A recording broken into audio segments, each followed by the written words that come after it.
नमस्कार दोस्तों, मैं रविंद्र कुमार और मेरे YouTube चैनल पर आप सभी का हार्दिक स्वागत। दोस्तों, प्रतिदिन की महत्वपूर्ण क्लासों के हिसाब से आप सभी का फिर से एक बार यहाँ पे जो अपना यहाँ पे महामैराथन 5 दिन की क्लास चल रही है, उसमें यहाँ पे आज जो अपना तीसरा दिन होगा।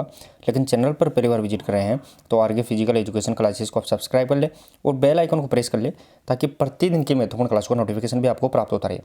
दोस्तों, क्लास को शुरू करने से पहले सभी दोस्तों एक बार क्लास को शेयर और लाइक कर दें। और थोड़ा सा मैं आपको यहाँ पे टचअप करा देता हूँ आज के अपन यहाँ पे टॉपिक क्या क्या रहने वाले हैं। तो देखिए दोस्तों, यहाँ पे 70 यहाँ पे लगभग 70 क्वेश्चंस के 3 सेट रहेंगे। यानी टोटल देखें तो अपने यहाँ पे 210 क्वेश्चन अपन इसमें करने वाले हैं। 3 सेट इंपॉर्टेंट रहेगा। पहला अपने यहाँ पे सामान्य क्वेश्चन से संबंधित रहेगा, फिर अपन यहाँ पे दर्शन शास्त्र से संबंधित रहेंगे और लास्ट में भी वो साधारण क्वेश्चन से इंपॉर्टेंट यहाँ पे रहेगा। तो 210 इंपॉर्टेंट क्वेश्चन रहेंगे और लगभग आपको आज की प्रश्नोत्तरी 210 के अंदर से मैं विश्वास के साथ कह सकता हूँ लगभग आपको कम से कम 8 से 9 क्वेश्चन आज के एग्जाम इस प्रश्नोत्तरी के अंदर से सीधे एक मिल जाएंगे आपको। तो सभी दोस्तों एक बार क्लास को शेयर और लाइक कर दे, फिर अपन यहाँ पे करने वाले हैं। तो दोस्तों यहाँ पे क्वेश्चन ज़्यादा हुए हैं, 210 क्वेश्चन है तो टाइम भी ज़्यादा लगेगा, इसलिए अपन यहाँ पे फास्ट करने की कोशिश करेंगे और तुरंत कमेंट बॉक्स में अपना यहाँ पे आंसर देते रहना है और डिसिप्लिन अपने को यहाँ पे बनाए रखना है। कोई भी एडवांस में आंसर का क्वेश्चन है उसका आंसर भी नहीं देना है, वो अपने यहाँ पे डेली का रूटीन रहेगा दोस्तों। तो चलिए दोस्तों, सभी दोस्तों एक बार क्लास को शेयर और लाइक कर दें और पहला क्वेश्चन देखे दोस्तों यहाँ पे क्वेश्चन नंबर 1 रहेगा दोस्तों। यहाँ पे क्वेश्चन नंबर 1 देखे दोस्तों, यहाँ पे अस्थि संस्थान का कार्य क्या है। दोस्तों, अस्थि संस्थान है, इसका कार्य क्या है वो अपने यहाँ पे बताना है प्रश्न नंबर 1 के अंदर। अब देखिए दोस्तों, अस्थि संस्थान होती क्या है। अस्थि मतलब यहाँ पे हड्डियाँ है, बोन से मतलब संबंधित है। बोन से मतलब होता है जो 206 हड्डियाँ होती है शरीर के अंदर। तो यहाँ पे अस्थि जो हड्डियाँ है वो कार्य क्या करती है, रक्त कणों का निर्माण करना, शरीर को गति देना, शरीर को निश्चित आकृति में गति प्रदान करना, या फिर उपरोक्त। प्रश्न नंबर यहाँ पे 1 और जो सेंस रहेगा दोस्तों यहाँ पे वो ध्यान रखना है। शरीर को निश्चित आकृति, एक यहाँ पे आकृति निश्चित देती है और उसको गति मूवमेंट भी करवाती है। तो आकृति विज्ञान को अपन मॉर्फोलॉजिकल के नाम से जानते हैं, मॉर्फोलॉजिकल के नाम से इसे जाना जाता है। तो चलिए दोस्तों, यहाँ पे पहला क्वेश्चन और सही आंसर रहेगा इसका अपन ने देख लिया है, वो यहाँ पे क्वेश्चन नंबर फर्स्ट का सही आंसर रहेगा। नेक्स्ट और आगे क्वेश्चन नंबर 2 देखिए दोस्तों। यहाँ पे क्वेश्चन नंबर 2 देखिए दोस्तों, क्वेश्चन नंबर 2 रहेगा यहाँ पे मनुष्य के चेहरे में अस्थियों की संख्या कितनी होती है। चेहरे की बात की है, फेशियल बोन की बात कर रहे हैं अपन यहाँ पे। चेहरे यानी फेशियल बोन की बात कर रहे हैं अपन यहाँ पे, वो कितनी रहती है। टोटल अपन ने देखें दोस्तों यहाँ पे 206 हड्डियाँ होती है, लेकिन उसमें से फेशियल बोन की संख्या कितनी रहेगी चेहरे के अंदर। प्रश्न नंबर यहाँ पे 2 और जो साइंस रहेगा दोस्तों यहाँ पे ध्यान रखना है, फेशियल बोन है वो यहाँ पे 14 रहती है। 14 हड्डियाँ होती है, वो फेशियल बोन के नाम से जानी जाती है। तो साइंस रहेगा यहाँ पे 14। और सभी दोस्त जुड़े हैं, एक बार जो भी नए जुड़े हैं से क्लास को शेयर और लाइक करके अपना यहाँ पे उपस्थिति दर्ज करवा दे दोस्तों। शेयर और लाइक जरूर कर दे। आज अपना तीसरा दिन रहेगा और अपने टारगेट ले रखा है 5 दिन और 50+ क्वेश्चंस। तो यहाँ पे तीसरा दिन अपने यहाँ पे रहने वाला है, आज का इंपॉर्टेंट रहेगा। नेक्स्ट और आगे क्वेश्चन नंबर 3 देखे दोस्तों। यहाँ पे आंसर एडवांस में कोई भी नहीं देना है दोस्तों। यहाँ पे क्वेश्चन पूछा जा रहा है उसी का आंसर देना है। एक वयस्क व्यक्ति के मेरुदंड में कुल कशेरुकाओं की संख्या कितना। मेरुदंड दोस्तों, यहाँ पे मेरुदंड के अंदर जो वर्टिब्रा होती है वो कितनी रहेगी वो पूछा गया है। यहाँ पे कशेरुकाएं हैं वो कितनी होती है दोस्तों। यहाँ पे मेरुदंड अपन ने देखा है, मेरुदंड देखते हैं। इसमें यहाँ पे शुरू के अंदर सर्वाइकल होते हैं, फिर यहाँ पे थोरिसिक, सर्वाइकल, थोरिसिक, फिर यहाँ पे सेक्रल, लंबर, फिर सेक्रल और लास्ट में कोइक्स होती है। ये इसका डिवाइडेशन होता है। यानी शुरुआत की होती है वो 7 होती है, वो सर्वाइकल होती है, फिर थोरिसिक होती है, फिर लंबर होती है, फिर सेक्रल होती है और लास्ट में यहाँ पे कोइक्स होती है। तो इसका सिस्टमेटिक ये इसका क्रम रहता है, CTLSC के नाम से इसे जानते हैं अपन यहाँ पे। तो एडल्ट की बात की जा रही है दोस्तों, यहाँ पे वयस्क की बात कर रहे हैं। प्रश्न नंबर यहाँ पे 3 और जो सेंस हो रहेगा दोस्तों यहाँ पे 26 एडल्ट के अंदर है वो 26 होती है। और जो बच्चा होता है यहाँ पे बच्चे के अंदर ध्यान रखना है, बच्चे के अंदर यहाँ पे कितनी होती है वो 33 होती है। शुरुआत के अंदर है बचपन में बच्चे में 33 पाई जाती है। नेक्स्ट आगे क्वेश्चन नंबर 4 देखे दोस्तों। खोपड़ी को साधने वाली कशेरुका कौन सी है। खोपड़ी को साधने मतलब खोपड़ी अपनी जो स्कल है, खोपड़ी है, इसको यहाँ पे रोकने वाली है वो कौन सी रहेगी वो बताना है। अक्ष कशेरुका, सभी कशेरुका या शीर्ष धर कशेरुका, कोई नहीं। प्रश्न नंबर 4 के अंदर बताना है। क्वेश्चन नंबर यहाँ पे 4 के अंदर बताना है दोस्तों यहाँ पे। और सभी दोस्त क्लास को शेयर और लाइक कर दे, जो भी नए जुड़े हैं शेयर लाइक कर दे दोस्तों एक बार सभी दोस्त। फिर अपन यहाँ पे कंटिन्यू क्लास को फास्ट करेंगे, थोड़ा सा आज क्वेश्चन ज़्यादा अपने पास। तो खोपड़ी को साधने वाली रोकने वाली है वो शीर्ष धर कशेरुका रहेगी, जिसे अपन एटलस के नाम से एटलस के नाम से जानते हैं, और एटलस के अंदर है वो एक्सेस का सुरगा रहती है। तो यहाँ पे एटलस, इसके ऊपर एटलस हड्डी होती है जिसके अंदर एक्सेस घुसी हुई होती है, और एटलस के ऊपर ही वो अपनी खोपड़ी टिकी हुई होती है। नेक्स्ट आएगी क्वेश्चन नंबर 5 देखें दोस्तों। यहाँ पे कंधे पर किस प्रकार की संधि होती है? कंधे की बात कर रहे हैं, शोल्डर के अंदर कौन सी यहाँ पे जॉइंट, संधि यानी जॉइंट है वो बता रहे हैं। शोल्डर जॉइंट होता है वो किस प्रकार का होता है दोस्तों? यहाँ पे शोल्डर जॉइंट होता है वो कौन सा जॉइंट की श्रेणी के अंतर्गत आता है? कब्जेदार, गेंद गड्ढा संधि, अचल संधि या फिर कीलदार संधि? कंधे की बात करें अब दोस्तों, कीलदार जिसे पीवट के नाम से जानते हैं, पीवट जॉइंट, ये तो किस में पाया जाता है? खोपड़ी के अंदर पाया जाता है। कब्जेदार संधि ये कोहनी और घुटने के अंदर पाई जाती है। अचल संधि होती है जिसमें मूवमेंट नहीं होता है, जिस प्रकार अपनी जो खोपड़ी के अंदर होती है, रिप्स होती है। तो यहाँ पे प्रश्न नंबर 5 और जो सही आंसर रहेगा तो यहाँ पे गेंद खड्डा संधि यानी उल्लूकुल संधि होती है, जिसे अपन 360 डिग्री के नाम से जानते हैं। Ball and socket, ball and socket joint के नाम से जाना जाता है। चलिए दोस्तों नेक्स्ट और आगे क्वेश्चन नंबर 6। क्वेश्चन नंबर 6 देखें। क्वेश्चन नंबर 6 रहेगा दोस्तों अपना, कपाल की अस्थियों में किस प्रकार की संधि पाई जाती है? कपाल की बात कर रहे हैं, स्कल की बात कर रहे हैं अपन, उसके अंदर कौन सी प्रकार की संधि यानी जॉइंट पाया जाता है वो पूछा गया है। चल, अचल, अर्धचल या फिर उपरोक्त सभी, यानी मूवेबल, स्लाइटली मूवेबल या इमूवेबल, कौन सा रहेगा वो बताना है प्रश्न नंबर 6 के अंदर। दोस्तों देखा जाए तो खोपड़ी के अंदर एचल संधि यहाँ पे पाई जाती है, लेकिन फिर भी यहाँ पे स्लाइटली मूवेबल थोड़ी बहुत रहती है, लेकिन इसका सही आंसर निकल के आएगा कपाल की अस्थियों में है। मैंने पहले बताया था यहाँ पे जो 8 हड्डियाँ होती है उसमें यहाँ पे अचल संधि, ध्यान रखना है कौन सी रहेगी? अचल, इमूवेबल, यानी बिल्कुल यहाँ पे मूवमेंट नहीं करते, इमूवेबल यहाँ पे जॉइंट पाया जाता है। नेक्स्ट और आगे क्वेश्चन नंबर 7 देखिए दोस्तों, मनुष्य के अस्थि संस्थान में कुल अस्थियाँ होती है, कितनी होती है वो बताना है। यहाँ पे मनुष्य की अस्थि संस्थान है, अस्थि संस्थान का मतलब यहाँ पे स्केलेटल सिस्टम की बात कर रहे हैं अपन, यहाँ पे स्केलेटल सिस्टम की बात कर रहे हैं, उसमें कितनी हड्डियाँ होती है दोस्तों? यहाँ पे लगातार 3 दिन और 3 ही प्रश्नोत्तरी में अपन इस प्रश्न को लेकर आए हैं, क्योंकि ऐसे सीधा सीधा प्रश्न पूछ लेगा और ईजी भी रहेगा, और उसका मेरा लाने का यहाँ पे पर्पज है दोस्तों, यहाँ पे इसको डिफाइन करना। तो सबको पता है यहाँ पे क्वेश्चन नंबर 7 206 हड्डियाँ होती है, लेकिन बताने का क्रम यह रहेगा कि अक्षीय कंकाल में 80 और उपांगीय कंकाल में 126, टोटल 206, ये अपने को यहाँ पे इस प्रकार याद रखना है। नेक्स्ट और आगे क्वेश्चन नंबर 8 देखिए दोस्तों। यहाँ पे क्वेश्चन नंबर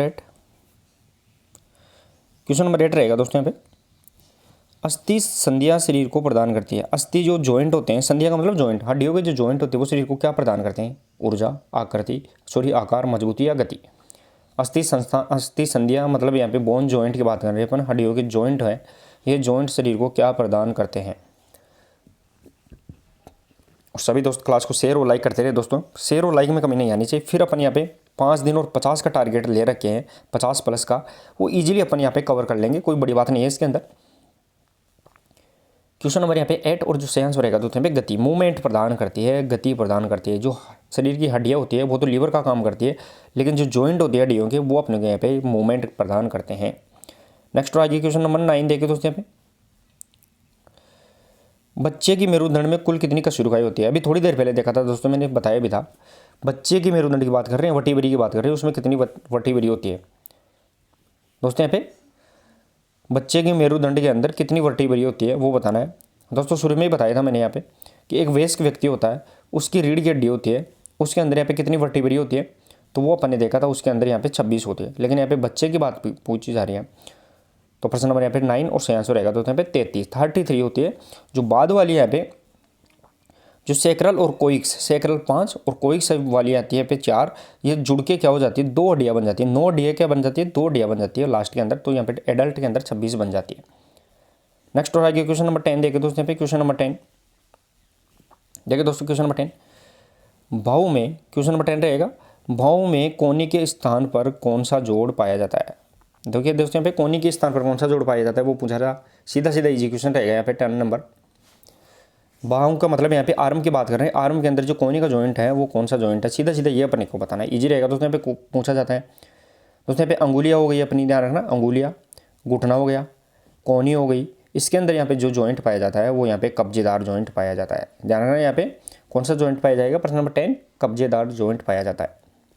नेक्स्ट आगे क्वेश्चन नंबर 11 देखिए दोस्तों। यहाँ पे क्वेश्चन नंबर 11 देखिए दोस्तों, लोचदार गद्दियाँ जो अस्थियों के छोर पर स्थित होती है उस किसकी बनी हुई होती है? लोचदार गद्दियाँ देखिए दोस्तों, थोड़ा सा इसमें समझने की दिक्कत है। लोचदार गद्दी मतलब स्पंज करने वाली जो अस्थियां जो हड्डियों के किनारों पर होती है, उसे अपन किस नाम से जानते हैं? प्रश्न नंबर 11 में बताना।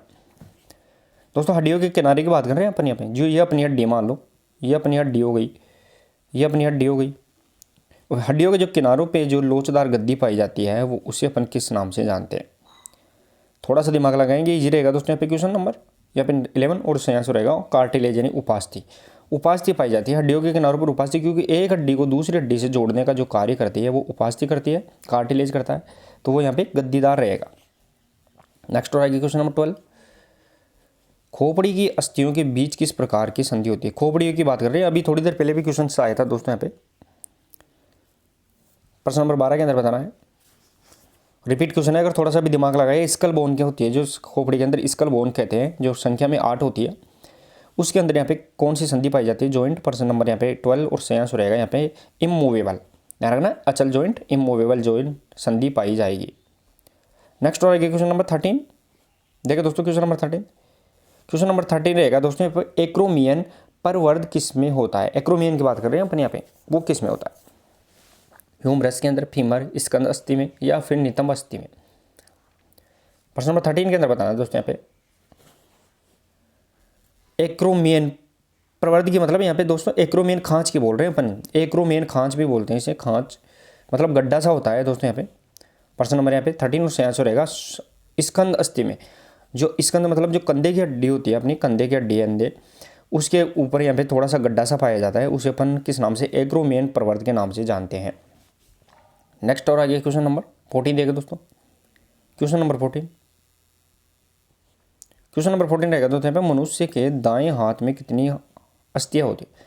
दाएं हाथ की बात कर रहे हैं दोस्तों यहाँ पे। दायां हाथ हो चाहे बायां हाथ हो, हाथ के अंदर कितनी हड्डियां पाई जाती है वो पूछा गया है यहाँ पे सीधा सीधा। अब दोस्तों मैंने अक्षय कंकाल में बताया था, अक्षय कंकाल में 80 और उपांगी में 126। अब उपांगों में क्या आते हैं दोस्तों यहाँ पे? उपांगों में हाथ और साथ में पैर, उपांगों में हाथ और पैर आते हैं, वो अपने को यहाँ पे ध्यान रखना है। तो यहाँ पे एक हाथ में कितनी रहेगी? क्वेश्चन नंबर यहाँ पे 14 के अंदर बताना है।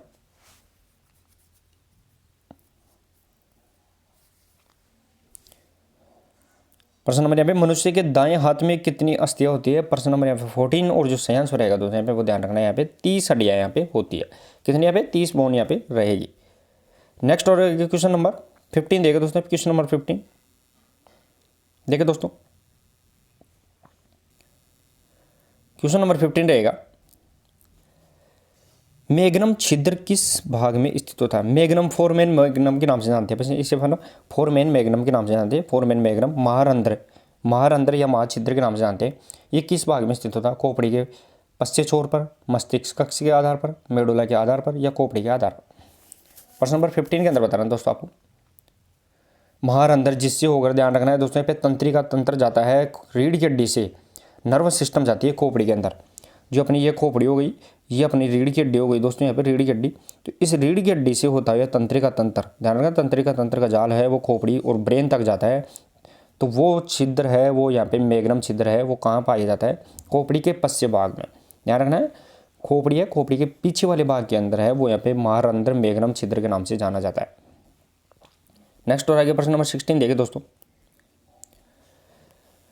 जीफोइड उपास्थि किसका भाग है? जीफोइड की बात करें अपन, उपास्थि मतलब हड्डी नहीं है, उपास्थि है, कार्टिलेज है, ध्यान रखना है, उपास्थि है।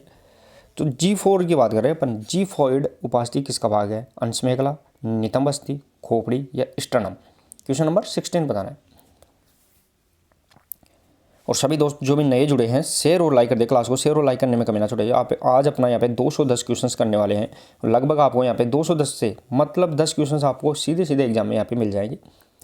क्वेश्चन नंबर 10 सॉरी यहाँ पे 16 और जो सही आंसर रहेगा दोस्तों यहाँ पे वो ध्यान रखना है। यहाँ पे जीफोइड उपास्थि है वो स्टर्नम के अंदर पाई, जो स्टर्नम हड्डी होती है, पसलियों को जोड़ने वाली हड्डी होती है स्टर्नम, उसके अंदर जीफोइड उपास्थि पाई जाती है।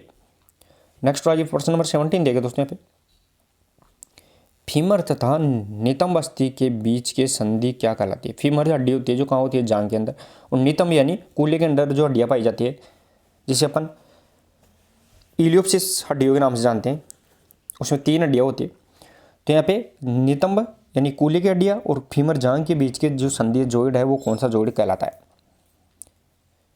प्रश्न नंबर 17 बताना है, थोड़ा सा दिमाग लगाते हैं तो दोस्तों इजी निकल के आ जाएगा, क्योंकि मैंने बताया था ball and socket joint. Ball और सॉकेट जॉइंट है, यानी वो दो ही जगह पे आ जाता है, एक कंधे के अंदर और एक कूल्हे के अंदर। कंधे के अंदर और कूल्हे यानी हिप्स के अंदर है, वो यहाँ पे बॉल एंड सॉकेट दो जगह पाया जाता है। तो कंधे के अंदर अपन ने देख लिया। अब कूल्हा का मतलब यहाँ पे फीमर हड्डी और नितंब यानी कूल्हे के हड्डी को जोड़ने वाला जॉइंट। कंदुक खलिका संधि बॉल एंड सॉकेट जॉइंट यहाँ पे रहने वाला है। नेक्स्ट और क्वेश्चन नंबर 18 देखे दोस्तों, यहाँ पे एक्सिस कशेरुका का मुख्य लक्षण क्या है। एक्सिस कशेरुका है वो अपने यहाँ पे बताना है, इसका मुख्य लक्षण क्या होता है।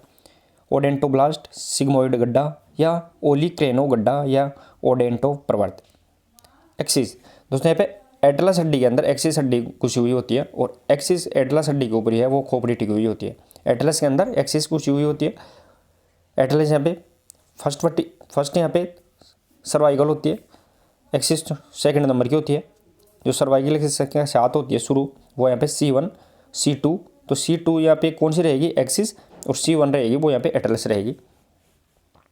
प्रश्न नंबर यहाँ पे 18, और जो सही आंसर रहेगा दोस्तों यहाँ पे सिग्मोइड गड्ढा। ध्यान रखना सिग्मोइड गड्ढा है वो यहाँ पे, ध्यान रखना एक्सिस कशेरुका का मुख्य लक्षण यहाँ पे होता है। नेक्स्ट और क्वेश्चन नंबर 19 देखिए दोस्तों, यदि कंडरा में कैल्शियम लवण जमा हो तो कौन सी अस्थि का निर्माण होता है। कंडरा यानी उपास्थि की बात कर रहे हैं दोस्तों, यहाँ पे उपास्थि को अपन कंडरा भी कहते हैं, ध्यान रखना उपास्थि को अपन कंडरा भी कहते हैं, टेंडन भी कहते हैं। तो यहाँ पे कैल्शियम अगर लवण जमा हो जाता है तो कौन सी अस्थि का निर्माण होगा। सिस्मोइड बोन, कब्जेदार, मेम्ब्रेन या ड्रमल अस्थि। प्रश्न नंबर 19 इजी रहेगा दोस्तों मैं बता रहा हूँ, अगर उपास्थि से हड्डी का निर्माण हो जाता है, पहली उपास्थि थी, कार्टिलेज था, फिर बाद में वो हड्डी बन जाती है, तो वो कौन सी हड्डी होती है ऐसी, तो उसे अपन सिस्मोइड बोन के नाम से जानते हैं। सिस्मोइड बोन पहली उपास्थि, बाद में वो कैल्शियम लवण जमा होने से क्या बन जाती है, कठोरों के हड्डी का रूप धारण कर लेती है, अस्थि बन जाती है, तो उसे अपन सिस्मोइड बोन। और इस प्रकार का उदाहरण आपको मैं बताऊं तो अपना पटेला होता है, घुटने के अंदर जो पटेला है, पटेला, वो इसका उदाहरण होता है, सिस्मोइड बोन का उदाहरण होता है। नेक्स्ट आएगी क्वेश्चन नंबर 20, रेडियो अल्ना में क्या होता है। रेडियो अल्ना में क्या होता है वो बताना है दोस्तों। यहाँ पे रेडियो अल्ना में क्या होता है, सबसे पहले रेडियस और अल्ना हड्डी कहाँ होती है, तो अपना हाथ होता है, ये तो अपर आर्म हो गया, लोअर आर्म हो गया, ये कोनी वाला जॉइंट, और ये अपना यहाँ पे पंजा होता है। तो यहाँ पे लोअर आर्म की बात कर रहे हैं, उसमें रेडियस और अल्ना हड्डियाँ पाई जाती है। प्रश्न नंबर यहाँ पे 20, और जो सही आंसर रहेगा दोस्तों सिग्मोइड खांच होती है। इसमें भी सिग्मोइड खांच होती है, जिस प्रकार शोल्डर के अंदर, कंधे के अंदर या खोपड़ी के अंदर पाई जा रही थी सिग्मोइड खांच, वो इसके अंदर भी पाई जाएगी। नेक्स्ट और आगे प्रश्न नंबर 21, मनुष्य में कितनी कशेरुकाई होती है। दोस्तों मनुष्य के अंदर कितनी कशेरुकाई होती है वो बताना। अब देखिए दोस्तों यहाँ पे देखा जाए तो कशेरुका की संख्या अपन आराम से जानते हैं, इजीली निकाल सकते हैं। वर्टिब्री कशेरुका मेरुदंड के अंदर, बच्चे के अंदर मैंने बताया था 33, और वयस्क व्यक्ति के अंदर 26 होती है। तो अपने का यहाँ पे अगर 26 ऑप्शन आता तो अपन यहाँ पे 26 ही कर दे, क्योंकि वयस्क की मनुष्य की बात कर रहे हैं, लेकिन ऑप्शन नहीं होने के कारण प्रश्न नंबर 21 और सही आंसर इसका रहेगा दोस्तों पे 33 यहाँ पे कशेरुक पाई जाती है। लेकिन दोस्तों याद रखना है, जो 206 हड्डियाँ अपनी होती है उसके अंदर कशेरुका की संख्या 33 नहीं बल्कि 26 की संख्या इसके अंदर काउंट की जाती है। नेक्स्ट और आगे प्रश्न नंबर 22 देखिए दोस्तों, ग्लिरोइड गुहा किस अस्थि में, तो ग्लिरोइड गुहा यानी खड्डा की बात कर रहे हैं अपने यहाँ पे, गड्ढा होता है, तो ग्लिरोइड गुहा है वो किस अस्थि में पाई जाती है वो बताना है। रेडियोल्ना, अंशमेखला, नितंब अस्थि या खोपड़ी। प्रश्न नंबर 22 इंपॉर्टेंट रहेगा दोस्तों यहाँ पे। चले दोस्तों यहाँ पे क्वेश्चन नंबर 22, और जो सही आंसर रहेगा दोस्तों यहाँ पे अंशमेखला।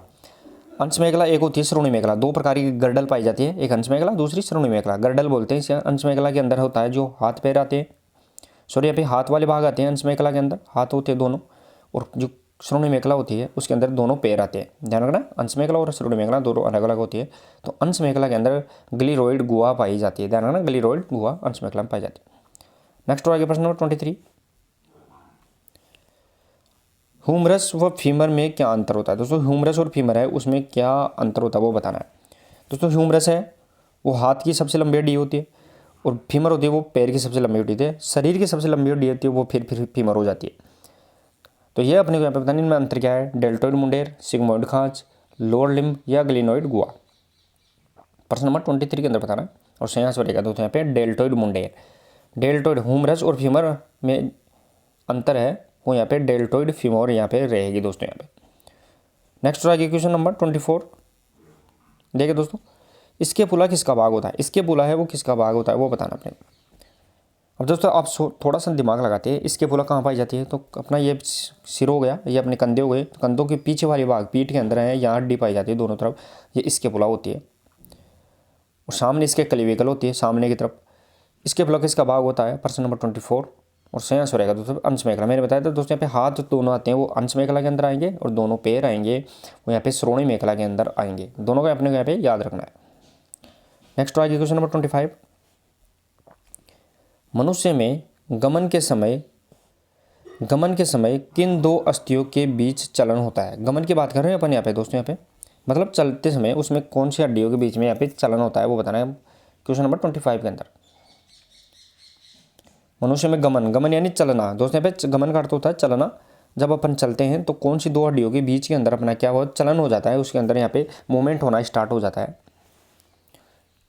दोस्तों थोड़ा सा अनुमान दिमाग लगा लेते हैं तो इजी आंसर निकाल पाते हैं। प्रश्न नंबर यहाँ पे 25 और जो सही आंसर रहेगा तो पैर की जांघ की फीमर और नितंब की हड्डियाँ होती है, यानी कूल्हे की हड्डियाँ होती है, उनमें मूवमेंट होना स्टार्ट हो जाता है। जो 360 डिग्री उसमें जॉइंट कौन सा पाया जाता है, यहाँ पे बॉल एंड सॉकेट जॉइंट पाया जाता है। चलिए दोस्तों नेक्स्ट और आगे क्वेश्चन नंबर यहाँ पे 26 देखिए दोस्तों। क्वेश्चन नंबर 26 रहेगा दोस्तों अपना यहाँ पे मनुष्य में कब्जा संधि कहाँ होती है। कब्जेदार की बात कर रहे हैं अपन यहाँ पे, किस में होती है। मैंने बताया था दोस्तों कब्जेदार संधि कहाँ कहाँ पाई जाती है। तो अपनी कब्जेदार संधि अपन कोहनी वाला भाग हो गया, जो अपना घुटने वाला भाग हो गया, साथ ही में जो हाथों की अंगुलियाँ हो गई, पैरों की अंगुलियाँ हो गई, यानी फ्लेंजेस के अंदर है वो यहाँ पे पाया जाता है। तो प्रश्न नंबर 26 के अंदर बताना दोस्तों यहाँ पे। लेकिन यहाँ पे हड्डियाँ पूछी गई है तो इसका सही आंसर रहेगा दोस्तों यहाँ पे ह्यूमरस और अल्ना। ह्यूमरस और अल्ना होती है हाथ की हड्डियाँ है, उसके अंदर जो ह्यूमरस तो रहेगी कोहनी के ऊपर और अल्ना रहेगी दोस्तों कोहनी से नीचे। इस प्रकार दो हड्डियाँ है, कोहनी से ऊपर और कोहनी से नीचे वाली। तो कोहनी का जॉइंट आ गया है तो यहाँ पे कौन सा रहेगा, कब्जेदार जॉइंट रहेगा। नेक्स्ट आएगी क्वेश्चन नंबर 27। क्वेश्चन नंबर 27 देखें दोस्तों यहाँ पे किस जोड़ में एक सी अस्थियाँ नहीं होती है। कौन सी जॉइंट है जिसके अंदर एक समान हड्डियाँ अस्थियाँ नहीं होती है वो बताना अपने को यहाँ पे क्वेश्चन नंबर 27 के अंदर। तो यहाँ पे ख ऑप्शन रहेगा ये वाला। किस जोड़ में एक सी हड्डियाँ नहीं होती है। अंशमेखला व नितंबर अस्थि, कार्पल्स व टार्सल, ह्यूमरस व फीमर, एटलस व कोइक्स। प्रश्न नंबर 27 के अंदर बताना है और सही आंसर रहेगा दोस्तों यहाँ पे वो ध्यान रखना है एटलस और यहाँ पे कोइक्स। एटलस और जो कोइक्स होती है दोस्तों यहाँ पे वो एक से समान अस्थियाँ नहीं होती है, क्योंकि कोइक्स होती है ये वटीबरी होती है दोस्तों यहाँ पे। वटीबरी में शुरू के अंदर एटलस आती है और कोइक्स होती है वो सबसे नीचे होती है। तो वो कोइक्स सबसे छोटी हड्डियों में आती है, वटीबरी इसमें बड़ी आती है, तो एक समान नहीं होती है। नेक्स्ट आएगी क्वेश्चन नंबर 28। क्वेश्चन नंबर 28 देखिए दोस्तों। नितंब अस्थि किन तीन अस्थियों से मिलकर बनी होती है। नितंब की बात कर रहे हैं अपन यहाँ पे दोस्तों। मैंने बताया था दोस्तों जो कूल्हे के अंदर पाई जाती है, जिसे हिप्स की हड्डियाँ बोलते हैं अपन यहाँ पे, कूल्हे के अंदर नितंब की अस्थि बोलते हैं, वो तीन हड्डियों से मिलकर बनी हुई होती है। कौन सी होती है वो अपने यहाँ पे बताना है। प्रश्न नंबर यहाँ पे 28 के अंदर बताना है और सही आंसर रहेगा दोस्तों यहाँ पे वो ध्यान रखना है इसियम, इलियम और प्यूबिस। तीन हड्डियाँ होती है उससे मिलकर यहाँ पे श्रोणी मेखला बनती है, जिसे अपन नितंब कूल्हे की हड्डियाँ बोलते हैं। इसियम, इलियम, इसियम और प्यूबिस इसका सही आंसर रहेगा दोस्तों यहाँ पे। नेक्स्ट और आगे क्वेश्चन नंबर 29। कौन सी अस्थि कंकाली सहारा देने का कार्य नहीं करती है। कंकाली सहारा देने का कार्य नहीं करती है, कौन सी हड्डी यहाँ पे रहने वाली है वो बताने क्वेश्चन नंबर 29 के अंदर। और दोस्तों सभी दोस्त क्लास को शेयर और लाइक जरूर कर दे एक बार। शेयर और लाइक करने में आपका मिलना छोड़े। प्रश्न नंबर यहाँ पे 29 और सही आंसर रहेगा दोस्तों यहाँ पे जो कंकाली सहारा नहीं देती है वो यहाँ पे कौन सी अस्थि रहेगी दोस्तों यहाँ पे टर्बाइल्स जो बोन रहेगी वो यहाँ पे सहारा नहीं देती है। नेक्स्ट रहेगी क्वेश्चन नंबर देखिए दोस्तों यहाँ पे क्वेश्चन नंबर 30। क्वेश्चन नंबर 30 देखें दोस्तों यहाँ पे कौन सी अस्थि वाई प्रकार की होती है। दोस्तों यहाँ पे कौन सी हड्डी है जो अंग्रेजी के वाई अक्षर के समान आपको दिखेगी वो अपने यहाँ पे बताना है। इंपॉर्टेंट रहेगा दोस्तों यहाँ पे क्वेश्चन नंबर 30 कौन सी हड्डी अंग्रेजी के वाई अक्षर के यहाँ पे समान रहेगी दोस्तों यहाँ पे। प्रश्न नंबर यहाँ पे 30 और सही आंसर रहेगा दोस्तों यहाँ पे टेरिगोइड जो हड्डी होती है यहाँ पे उसकी आकृति अपने को अंग्रेजी के वाई अक्षर के समान अपने को यहाँ पे देखने को मिलती है। टेरिगोइड यहाँ पे हड्डी होती है दोस्तों। ये कहाँ होती है इसके लिए आपको प्लेलिस्ट में जाकर जो क्लासें हैं जो अपनी मूवमेंट हड्डियों से संबंधित वो देखना पड़ेगा। तो प्रत्येक हड्डी का अपन ने नाम बता रखा है यहाँ पे। प्रश्न नंबर नेक्स्ट और आगे क्वेश्चन नंबर 31 देखे दोस्तों। क्वेश्चन नंबर यहाँ पे 31 रहेगा दोस्तों। यहाँ पे निम्न में से कौन से निचले जबड़े की अस्थि है? निचले जबड़े की बात कर रहे हैं दोस्तों। यहाँ पे जबड़े की हड्डियाँ होती है वो अपन ने देखा, लेकिन निचले जबड़े की बात कर रहे हैं वो कौन सी हड्डी रहेगी? प्री मैक्सिला, मैक्सिला, मैंडिबल या फिर हाइड बोन। तो हाइड बोन आपने देखा है एकमात्र हड्डी होती है शरीर की जो दूसरी हड्डी से नहीं जुड़ी होती है, हाइड बोन, जो गर्दन के अंदर पाई जाती है ना, गर्दन यानी गले के अंदर पाई जाती है दोस्तों। यहाँ पे प्रश्न नंबर 31 और जो सही आंसर रहेगा दोस्तों यहाँ पे मैंडिबल। मैंडिबल हड्डी होती है दोस्तों यहाँ पे, वो क्या करती है? निचले जबड़े के अंदर पाई जाती है और ये क्या करती है? मूवमेंट करती है जब शरीर के या चेहरे जो चेहरा होता है, चेहरे की सबसे मजबूत, शरीर की मजबूत हड्डी भी इसे मानते हैं, मैंडिबल यहाँ पे हड्डी होती है। नेक्स्ट आएगी क्वेश्चन नंबर 32।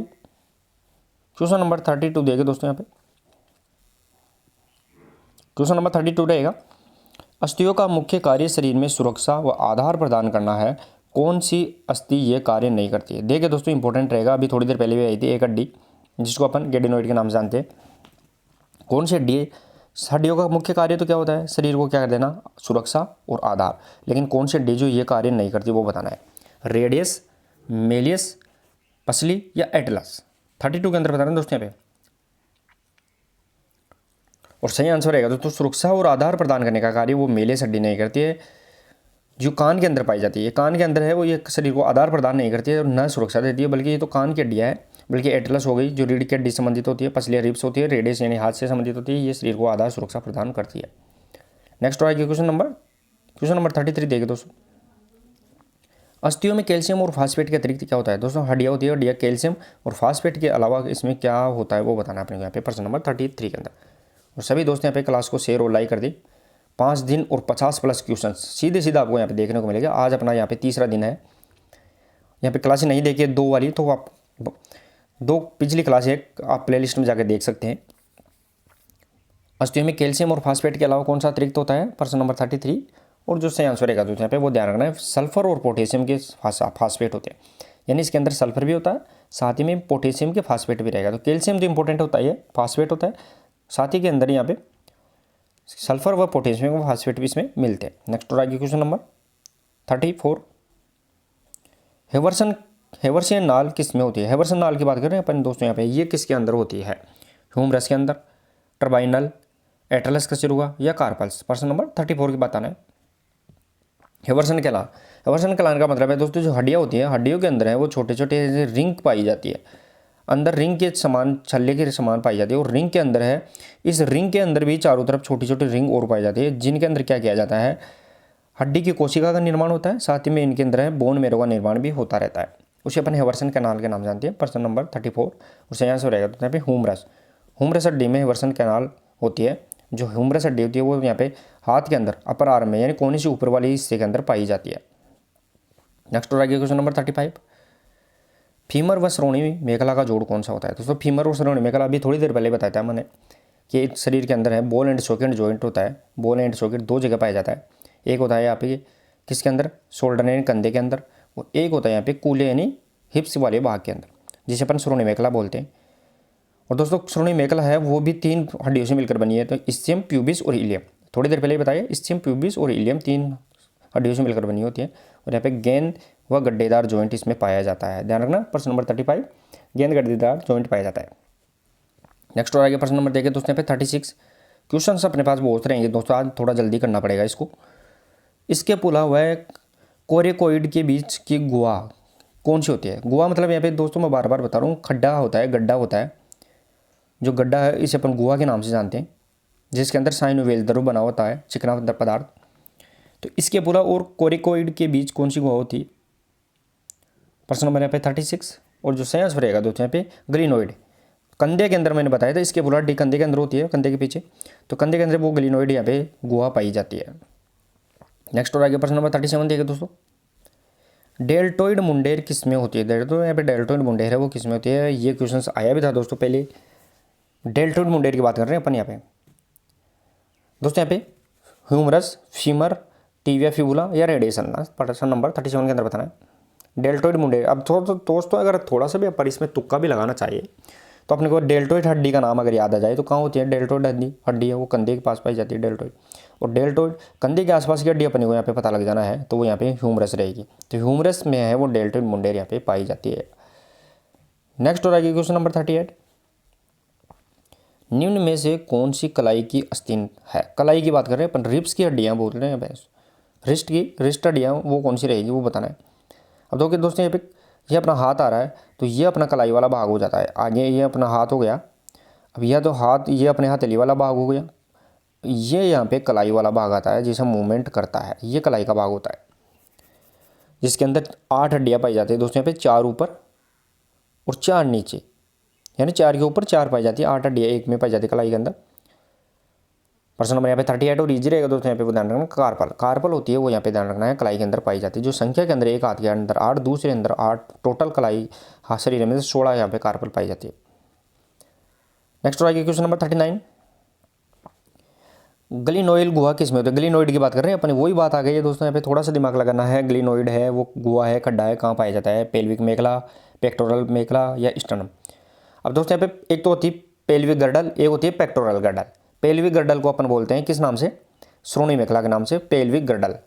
एक होती है पेक्टोरल गर्डल जिसे अपन अंश मेखला के नाम से जानते हैं, अंश मेखला। तो ग्लिनोइड मैंने बताया था कहाँ पाई जाती है? कंधे में, और कंधे के अंदर है वो। प्रश्न नंबर 39 इजी रहेगा दोस्तों। यहाँ पे पेक्टोरल गर्डल यानी पेक्टोरल मेखला श्रोणी मेखला से नहीं पाई जाएगी, ये अंश मेखला में पाई जाएगी।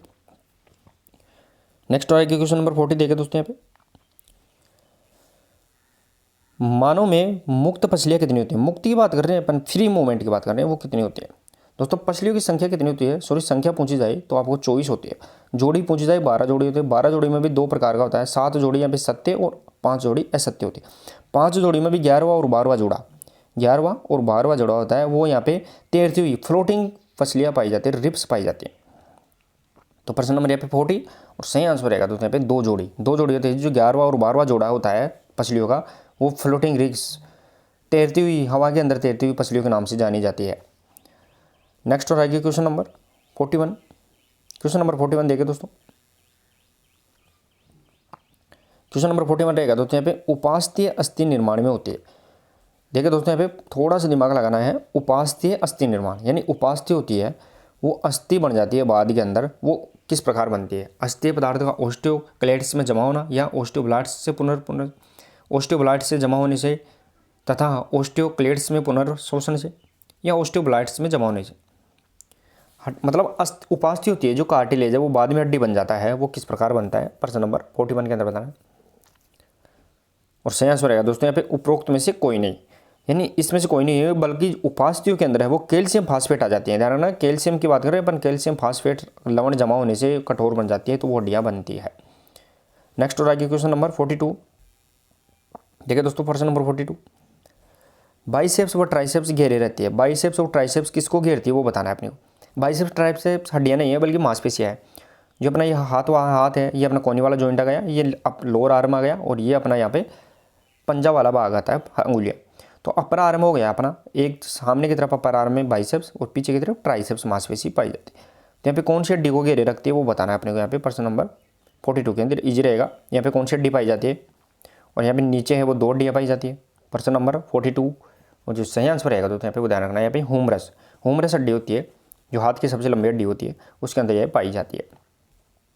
नेक्स्ट हो आएगा प्रश्न नंबर 43, हमारे शरीर की अस्थियाँ किस प्रकार की बनी होती है? हड्डियाँ है वो किस प्रकार की बनी हुई है, किस प्रकार बनती है वो बताना है प्रश्न नंबर यहाँ पे 43 के अंदर।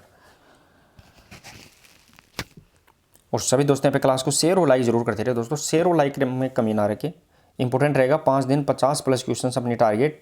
आज अपना डे 3 रहेगा।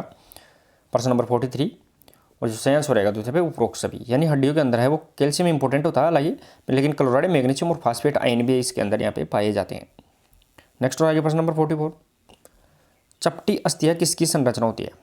यानी चपटी हड्डियाँ वो किस में पाई जाती है? दोस्तों हड्डियों के प्रकार बनावट बताया था मैंने, लंबी हड्डियाँ, छोटी हड्डियाँ, चपटी हड्डियाँ और अनियमित हड्डियाँ। यहाँ पे 4 प्रकार की मैंने बताया था आपको, यानी छोटी, लंबी, और यहाँ पे छोटी, लंबी, चपटी और अनियमित, यानी जिसका कोई आकार नहीं है। जिस प्रकार ये जो श्रोणी मेखला की हड्डी है वो अनियमित आती है, उसका कोई आकार की तरह नहीं होता है। प्रश्न नंबर यहाँ पे 44 और जो सही आंसर रहेगा दोस्तों यहाँ पे वो ध्यान रखना है। यहाँ पे खोपड़ी के अंदर है वो चपटी हड्डियाँ पाई जाती है, क्योंकि जो खोपड़ी के अंदर 8 हड्डियाँ होती है, ऑक्सीपिटल, टेम्पोरल, पेराइटल, तो एथमोइड, ये क्या होती है? चपटी हड्डियाँ होती है। नेक्स्ट और आगे क्वेश्चन नंबर 45। क्वेश्चन नंबर 45 देखिए दोस्तों, मेरुदंड की संरचना किस प्रकार की अस्थियों द्वारा होती है? मेरुदंड की बात कर रहे हैं अपन यहाँ पे। मेरुदंड है वो रीढ़ की हड्डी होती है, वो कौन सी प्रकार की अस्थियों से बनी हुई होती है? दोस्तों मैंने बताया था, लंबी हड्डियाँ हो गई, चपटी हड्डियाँ हो गई, अनियमित यानी हो गई, साथ ही में यहाँ पे लंबी, छोटी, चपटी और अनियमित। प्रश्न नंबर 45 के अंदर बताना है दोस्तों यहाँ पे। और सही आंसर रहेगा दोस्तों यहाँ पे, जो मेरुदंड की हड्डी होती है, जो वर्टीब्री पाई जाती है, जो लगभग 26 होती है, कम बच्चों में 33 होती है, तो वो अनियमित अवस्था की होती है, यानी इनकी आकृति कोई समान ज़्यादा नहीं होती, अनियमित ये पाई जाती है। नेक्स्ट और आगे प्रश्न नंबर 46 देखिए दोस्तों यहाँ पे, क्वेश्चन नंबर 46 देखिए दोस्तों, माथे के ऊपरी भाग की संरचना बनाने वाली हड्डियों की कितनी संख्या होती है? माथे का ऊपरी भाग की बात कर रहे हैं अपन यहाँ पे, खोपड़ी का ऊपरी भाग है, उसको बनाने वाली है वो कितनी हड्डियाँ यहाँ पे पाई जाती है?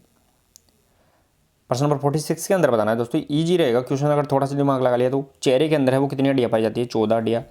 और यहाँ पे सिर के अंदर जो कपाल की सुरक्षा कर लिए वो कितनी हड्डियाँ पाई जाती हैं? तो प्रश्न नंबर यहाँ पे 46 और सही आंसर रहेगा 8 हड्डियाँ है वो कपाल का निर्माण करती है, उसको अपने को यहाँ पे ध्यान रखना है।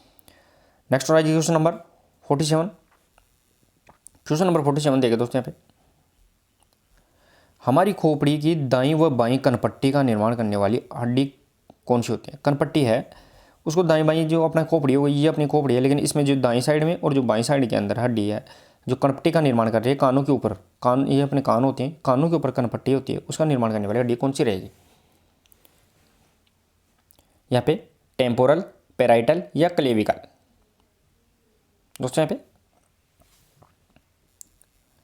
प्रश्न नंबर यहाँ पे 47 और ईजी रहेगा दोस्तों, यहाँ पे थोड़ा सा भी दिमाग लगाया है तो कनपट्टी का निर्माण करती है वो पेराइटल करती है, ध्यान रखना पेराइटल हड्डियाँ होती है वो इस यहाँ पे कनपट्टी का निर्माण करेगी।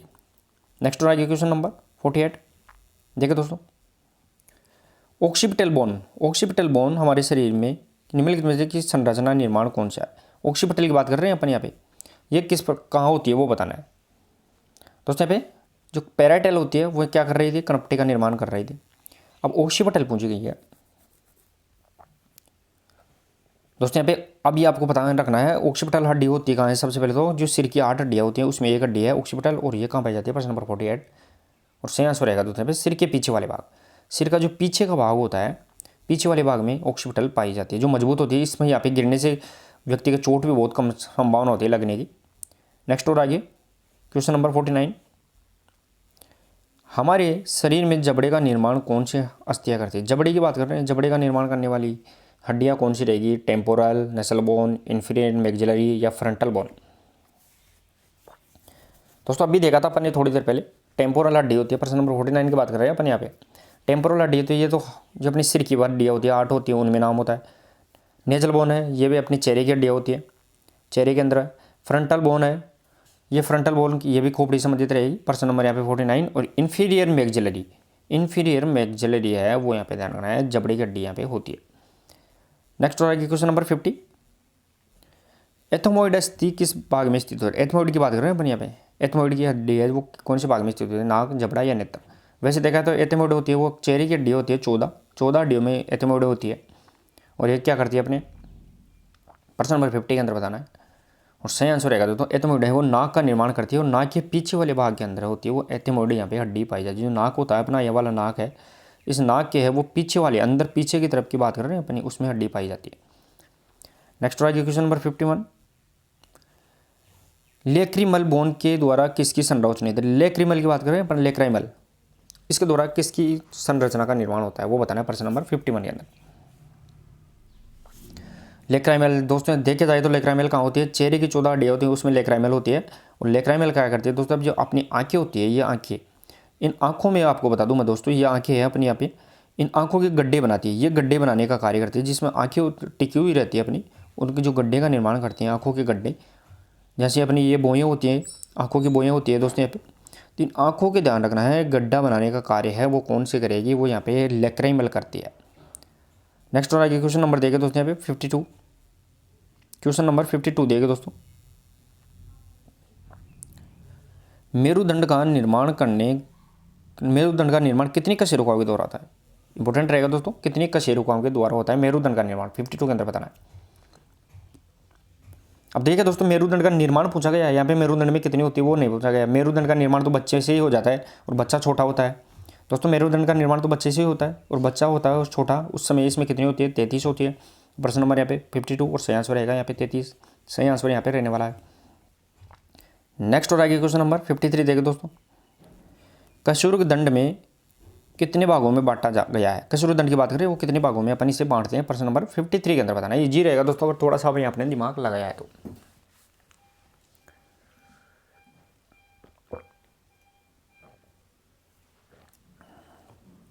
और सभी दोस्त क्लास को शेयर और लाइक कर दे। दोस्तों कशुर्ग दंड मैंने बताया था, मेरुदंड भी बोलते हैं, ये अपने यहाँ पे रीढ़ की हड्डी जिसे कशुर्ग दंड मेरुदंड बोलते हैं।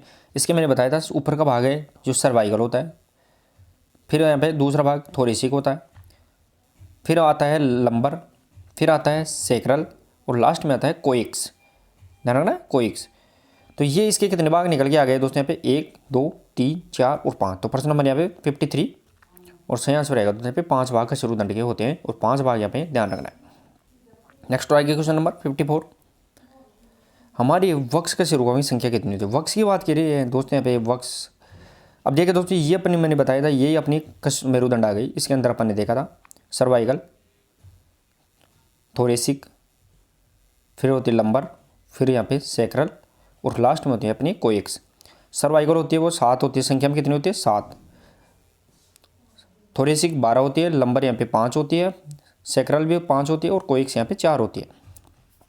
अब देखिए दोस्तों यहाँ पे वक्स यानी चेस्ट, छाती, छाती का निर्माण करने के लिए अपने को प्रश्न नंबर 54 और सही आंसर रहेगा तो 12 हड्डियाँ होती है जिसे अपन थोरेसिक के नाम से जानते हैं। थोरेसिक वाली होती है वो 12 हड्डियाँ क्या करती है, किसका निर्माण, वक्स का निर्माण करती है। और जो ऊपर की 7 होती है सर्वाइकल, वो यहाँ पे गर्दन का निर्माण करती है। ये अपने को यहाँ पे इस प्रकार ध्यान रखना।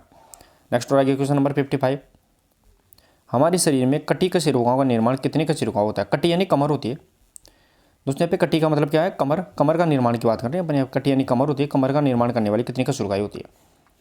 दोस्तों कमर किसके द्वारा होती है, यानी सर्वाइकल, थोरेसिक, लंबर भाग अपने को यहाँ पे कमर का निर्माण कर रही है। प्रश्न नंबर यहाँ पे 55 और सही आंसर रहेगा। तो लंबर में कितनी हड्डियाँ मैंने बताई थी, 5 हड्डियाँ होती है, वो लंबर भाग का निर्माण करती है। नेक्स्ट आएगा क्वेश्चन नंबर 56 देखे दोस्तों यहाँ पे, सेक्रम का निर्माण कितनी हड्डियाँ द्वारा होता है। सेक्रम का निर्माण है वो कितनी हड्डियाँ। दोस्तों मैंने बताया तो शुरू के अंदर टोटल बता दिया, मैं बार बार बता रहा हूँ, यहाँ से क्वेश्चन आएगा। सर्वाइकल, थोरेसिक, लंबर और सेक्रल, और यहाँ पे लास्ट वाला कोइक्स। और मैंने बताया भी था दोस्तों इसकी संख्या, यहाँ पे 7, यहाँ पे 12, और यहाँ पे 5, इसमें भी 5, और लास्ट वाली 4। तो सेक्रल में यहाँ पे कितनी आ गई 5। प्रश्न नंबर यहाँ पे 56 और सही आंसर आएगा दोस्तों यहाँ पे 5 हड्डियाँ यहाँ पे सेक्रल का निर्माण करती है। नेक्स्ट और आगे क्वेश्चन देखें दोस्तों पे 57, कोकोइसियल वर्टिब्रा का निर्माण कितनी हड्डियाँ, यानी कोइक्स बोलते हैं अपन इसे, वैसे देखा जाए तो कोइक्स भी बोलते हैं। प्रश्न नंबर 57 के अंदर बताना है कोइक्स, इसे अपन कोइक्स के नाम से जाना जाता है, CYCOX के नाम से जानते हैं। इसमें कितनी होती है, तो दोस्तों फिर वही बात आ गई, सर्वाइकल होती है, थोरेसिक, लंबर, सेक्रल और कोइक्स लास्ट में मैंने बताया था दोस्तों संख्या में 7, 12, 5 और लास्ट में 4। तो सेक्रल कोइक्स में कितनी आ गई, प्रश्न नंबर यहाँ पे 57 4 आती है, जो किसका निर्माण कर रहे हैं दोस्तों यहाँ पे, अपनी जो पूंछ वाला भाग होता है, पूंछ का निर्माण यहाँ पे करती है। नेक्स्ट और आगे प्रश्न नंबर 58, हमारे शरीर में फसलियों की संख्या कितनी होती है। संख्या पूछी गई है दोस्तों यहाँ पे, वैसे देखा जाए तो फसलियाँ होती है वो सदैव जोड़े के अंदर पाई जाती है, जोड़े के अंदर, पैर के अंदर पाई जाती है ना, पैर के अंदर। तो संख्या में पूछे वो कितनी होती है, तो प्रश्न नंबर यहाँ पे 58 ईजी रहेगा दोस्तों यहाँ पे, और सही आंसर रहेगा 24 में, संख्या में 24 होती है। और पैर से यानी जोड़ा है, जोड़े के अंदर ध्यान रखना वो 12 जोड़ी होती है। बताया था 7 जोड़ी सत्य फसलियाँ और 5 जोड़ी असत्य फसलियाँ। असत्य फसलियाँ 5 में भी 11 और 12 जोड़ा होता है, वो यहाँ पे फ्लोटिंग ग्रिप्स के नाम से जानते हैं। नेक्स्ट और आइए क्वेश्चन नंबर 59 देखें दोस्तों, मानव की अस्थियों को कितने प्रकार के जोड़ों द्वारा जोड़ा गया है। कितने प्रकार के जोड़ होते हैं वो पूछा गया है प्रश्न नंबर 59 के। इजी रहेगा दोस्तों, थोड़ा सा दिमाग लगाते हैं। कितने प्रकार के जॉइंट होते हैं, मूवेबल, इमूवेबल, स्लाइटली मूवेबल, जिसे अपन चल जॉइंट, अचल जॉइंट, चल, अचल और अल्पचल। प्रश्न नंबर यहाँ पे 59 सही आंसर रहेगा। 3 प्रकार के जॉइंट यहाँ पे पाए जाते हैं। नेक्स्ट हो रहा है प्रश्न नंबर 60, हमारे शरीर में अचल संधियाँ कहाँ पाई जाती है। अचल की बात कर रहे हैं जहाँ से मूवमेंट नहीं होता है, इमूवेबल बोलते हैं, अचल को अपन इमूवेबल के नाम से जानते हैं। प्रश्न नंबर यहाँ पर 60 के अंदर बताना, पसलियों में, वक्ष यानी छाती के अंदर, सिर के अंदर। प्रश्न नंबर यहाँ पे 60 और सही आंसर रहेगा दोस्तों यहाँ पे सिर के जोड़ होते हैं। ध्यान रखना, सिर यानी खोपड़ी की जो 8 हड्डियाँ होती हैं उसके अंदर अपन ये कौन सी अचल जॉइंट पाया जाता है। इसे अपन फाइब्रस जॉइंट के नाम से भी जानते हैं, इसे अपन फाइब्रस जॉइंट के नाम से भी जानते हैं। सॉरी, यहाँ पे सूचर जॉइंट के नाम जानते हैं, फाइब्रस नहीं, सूचर जॉइंट के नाम से भी जानते हैं। नेक्स्ट और आगे प्रश्न नंबर 61, इन्फीरियर टिबिया फिबुलर की संधि किस प्रकार का जोड़ है, वो अपने यहाँ पे बताना है। इन्फीरियर टिबिया फिबुलर यानी सीधा सीधा अगर टिबिया और फिबुला हड्डी है उसके अंदर कौन सा जॉइंट पाया जाता है। पैर के अंदर टिबिया और फिबुला हड्डी पाई जाती है, पैर वाला भाग के अंदर, तो उसमें कौन सी जॉइंट होता है 61 के अंदर बताना है। और सही आंसर रहेगा दोस्तों यहाँ पे अचल, इमूवेबल जॉइंट पाया जाता है। टिबिया फिबुला हड्डी होती है उसमें भी अचल जोड़ पाया जाता है, अचल। और इसके अलावा सिर के अंदर भी पाया जाता है, खोपड़ी की 8 हड्डियों में।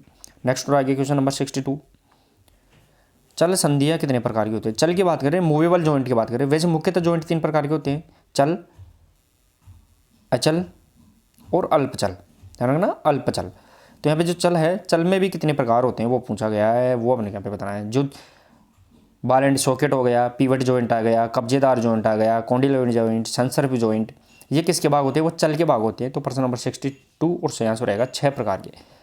तो चल जॉइंट है वो कितने प्रकार का है, जो दोस्तों यहाँ पे 6 प्रकार का यहाँ पे मूवमेंट होता है। नेक्स्ट और आगे क्वेश्चन नंबर 63, हमारे शरीर में फिसलने वाली संधियाँ कहाँ पाई जाती है। फिसलने मतलब ग्लाइडिंग जॉइंट की बात कर रहे हैं अपन यहाँ पे। फिसलने वाली संसर्पे की बात कर रहे हैं, वो कहाँ पाई जाती है, कलाई, अंगुलियाँ, मेरुदंड या फिर उपरोक्त सभी। 63 की बात कर रहे हैं अपन यहाँ। तो दोस्तों यहाँ पे कलाई के अंदर जो कार्पल्स होती है, मैंने बताया था कलाई के अंदर जो कार्पल 8 हड्डियाँ होती है, ऊपर नीचे 4 की कलाई के अंदर, वो संसर्पी जॉइंट होता है। उसे अपन कलाई के अंदर है कॉन्डिलोइड जॉइंट के नाम से जाना जाता है। तो कलाई के अंदर है वो यहाँ पे फिसलने वाली संसर्पी जॉइंट पाया जाता है। नेक्स्ट और आगे प्रश्न नंबर 64, हमारे शरीर में हिंज जॉइंट कहाँ पाया जाता है। हिंज यानी कब्जेदार की बात कर रहे हैं अपन यहाँ पे दोस्तों। प्रश्न नंबर यहाँ पे 64 के अंदर बताना है दोस्तों यहाँ पे हिंज, जिसे अपन कब्जेदार के नाम से जानते हैं, कब्जेदार जॉइंट है वो कहाँ पाया जाता है। प्रश्न नंबर 64 के अंदर बताना है दोस्तों यहाँ पे। तो देखिए दोस्तों यहाँ पे कब्जेदार हिंज जॉइंट है वो कोहनी के अंदर पाया जाता है, घुटने में पाया जाता है, अंगुलियाँ मैंने बताया था। प्रश्न नंबर 64 और ये सही आंसर रहेगा दोस्तों उपरोक्त सभी के अंदर है वो इसका सही आंसर रहेगा। नेक्स्ट और आगे प्रश्न नंबर 65, शरीर में पीवट जोड़ का होता है। पीवट यानी कीलदार की बात कर रहे हैं अपन यहाँ पे। पीवट को अपन कीलदार भी कहते हैं, ध्यान रखना, कीलदार जॉइंट भी इसे कहा जाता है।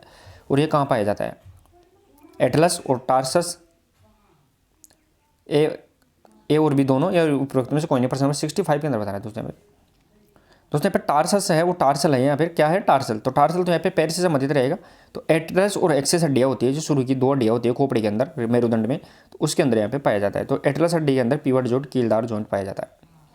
नेक्स्ट और आगे प्रश्न नंबर 66 देखें दोस्तों, कार्पल तथा मेटाकार्पल किस प्रकार के जोड़ के अंतर्गत आती है। कार्पल और मेटाकार्पल सबसे पहले तो होती कहाँ है दोस्तों, कार्पल मेटाकार्पल दोनों हाथ के अंदर होती है, ध्यान रखना, हाथ के अंदर होती है। तो कार्पल में 8 हड्डियाँ होती है एक, और मेटाकार्पल में है वो 5 हड्डियाँ होती है, जो 5 हथेली का निर्माण करती है। उसमें कौन सा जॉइंट पाया जाता है, प्रश्न नंबर यहाँ पे 66 के अंदर बताना है। और सही आंसर है दोस्तों, मैंने बताया था इसके अंदर कॉन्डिलोइड यानी संसर्पी जॉइंट होता है, फिसलने वाला जॉइंट है, कॉन्डिलोइड जॉइंट यहाँ पे पाया जाता है। नेक्स्ट और आगे क्वेश्चन नंबर 67, हमारे चेहरे में कितनी अस्थियाँ पाई जाती है। चेहरे की बात कर रहे हैं अपन, चेहरे के अंदर कितनी हड्डियाँ पाई जाती है वो बताना है दोस्तों यहाँ पे। अब दोस्तों मैंने बताया था चेहरे के अंदर कितनी होती है, खोपड़ी में कितनी होती है 8, कानों में कितनी होती है 6, साथ में एक गर्दन के अंदर होती है, और यहाँ पे कितनी होती है चेहरे के अंदर कितनी है 14, टोटल मिला के यहाँ पे 29 सिर के अंदर पाई जाती है। तो यहाँ पे चेहरे के अंदर स्पेशली यहाँ पे 14 पाई जाती है। प्रश्न नंबर यहाँ पे 67 और सही आंसर रहेगा दोस्तों 14 यहाँ पे बोन, यहाँ पे फेशियल बोन के नाम से जानी जाती है। नेक्स्ट और आगे प्रश्न नंबर 68 देखिए दोस्तों, गले की हड्डी को क्या कहते हैं। गले की हड्डी वो बताना है दोस्तों, एकमात्र हड्डी है गले की हड्डी जो दूसरी हड्डी से नहीं जुड़ी हुई। ध्यान रखना, वेरी वेरी इंपॉर्टेंट लगा लेना यहाँ पे, एकमात्र हड्डी जो कुछ किसी दूसरी हड्डी से, ध्यान रखना, दूसरी हड्डी से नहीं जुड़ी हुई होती है, वो एकमात्र हड्डी कौन सी है, वो यहाँ पे गले की हड्डी। ये चार हार्ड कार्टिलेज होते हैं, जो हाइलिन कार्टिलेज होते हैं, तंतुदार यहाँ पे उपास्थि के जो कार्टिलेज होते हैं उनसे जुड़ी हुई होती है। तो यहाँ पे हाइड बोन के नाम से जानी जाती है। प्रश्न नंबर 68 और सही आंसर रहेगा दोस्तों यहाँ पे हाइड बोन के नाम से जानी जाती है। नेक्स्ट आगे क्वेश्चन नंबर 69 देखें दोस्तों, हमारी धड़ में अस्थियाँ कितनी होती है। धड़ की बात कर रहे हैं, उसमें हड्डियों की संख्या कितनी होती है वो बताना है। प्रश्न नंबर यहाँ पे 69 के अंदर धड़ की बात कर रहे हैं अपन यहाँ पे दोस्तों। प्रश्न नंबर यहाँ पे 69 और सही आंसर रहेगा दोस्तों यहाँ पे 62 हड्डियाँ है वो यहाँ पे धड़ के अंदर होती है, वो अपने यहाँ पे ध्यान रखना है। नेक्स्ट और आगे क्वेश्चन नंबर 70 देगा दोस्तों यहाँ पे, क्वेश्चन नंबर 70 रहेगा दोस्तों यहाँ पे लोअर एक्सट्रीमिटी में कितनी हड्डियाँ होती है। लोअर एक्सट्रीमिटी की बात कर रहे हैं अपन, उसमें कितनी हड्डियाँ होती है वो बताना है अपन प्रश्न नंबर 70 के अंदर। दोस्तों मैंने बताया था कि जो अपना टोटल हड्डियाँ होती है वो 206 हड्डियाँ होती है। 206 हड्डियों को अपन 2 भागों में बांटते हैं, अक्षय कंकाल में 80 और उपांगीय कंकाल में 126। अब 126 है, उसमें भी 2 प्रकार के उपांग होते हैं। उपांगों में हाथ पैर आते हैं, हाथों के अंदर 62 और पैरों से संबंध होते हैं वो 64 और 62 को जोड़ेंगे तो 126 आएंगी। तो लोअर एक्सट्रीमिटी की मतलब है जो लोअर उपांग है, लोअर उपांग की बात कर रहे हैं उसमें कितनी होती है। जो लोअर उपांग मतलब दोनों पैरों से संबंधित है और सही रहेगा यहाँ पे 64 हड्डियाँ इसके अंदर पाई जाती है। नेक्स्ट और आगे क्वेश्चन नंबर 71 देखे दोस्तों यहाँ पे, क्वेश्चन नंबर 71 देखे दोस्तों। और सभी दोस्त क्लास को शेयर करते रहिए, बहुत यहाँ पे टाइम निकल चुका है दोस्तों, आप क्लास को शेयर करते रहिए। हमारे शरीर में पाई जाने वाली अस्थियों की में पानी की मात्रा कितने प्रतिशत होती है। हड्डियों के अंदर पानी की मात्रा पूछी गई दोस्तों, कितना प्रतिशत होती है। प्रश्न नंबर यहाँ पे 71 के अंदर बताना दोस्तों यहाँ पे हड्डियों के अंदर पानी की मात्रा। चले दोस्तों यहाँ पे क्वेश्चन नंबर 71 सही आंसर रहेगा दोस्तों यहाँ पे हड्डियों में पानी की मात्रा वो 30 से 40% देखा जाए तो वैसे 25% भी आ सकती है, लेकिन 30 से 40% यहाँ पे ऑप्शन है, तो इसका सही आंसर रहेगा। नेक्स्ट और आगे क्वेश्चन नंबर 72, हमारे शरीर में सबसे बड़ी अस्थि कौन क्या उसका नाम क्या है। बड़ी का पूछा गया है दोस्तों यहाँ पे, थोड़ा सा अपने को कंफ्यूज नहीं होना है। 72 के अंदर बताना है दोस्तों यहाँ पे, और सही आंसर रहेगा दोस्तों यहाँ पे वो ध्यान रखना है फीमर सबसे बड़ी, यहाँ पे सबसे बड़ी है वो फीमर यहाँ पे रहेगी। नेक्स्ट और आगे क्वेश्चन नंबर 73 देखिए दोस्तों, अस्थि आपस में किस बंध से जुड़ी होती है। बंध का मतलब यहाँ पे कौन सा यहाँ पे स्नायु रहेगा उससे जुड़ी हुई होती है, यानी बोन टू बोन हड्डी को हड्डी को जोड़ने का कार्य वो कौन सा बंध करता है वो पूछा गया।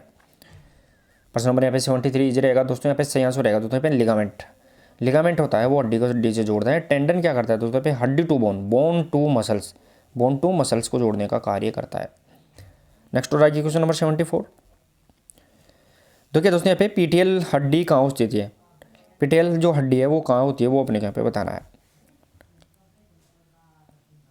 प्रश्न नंबर यहाँ पे 74 के अंदर बताना है दोस्तों यहाँ पे,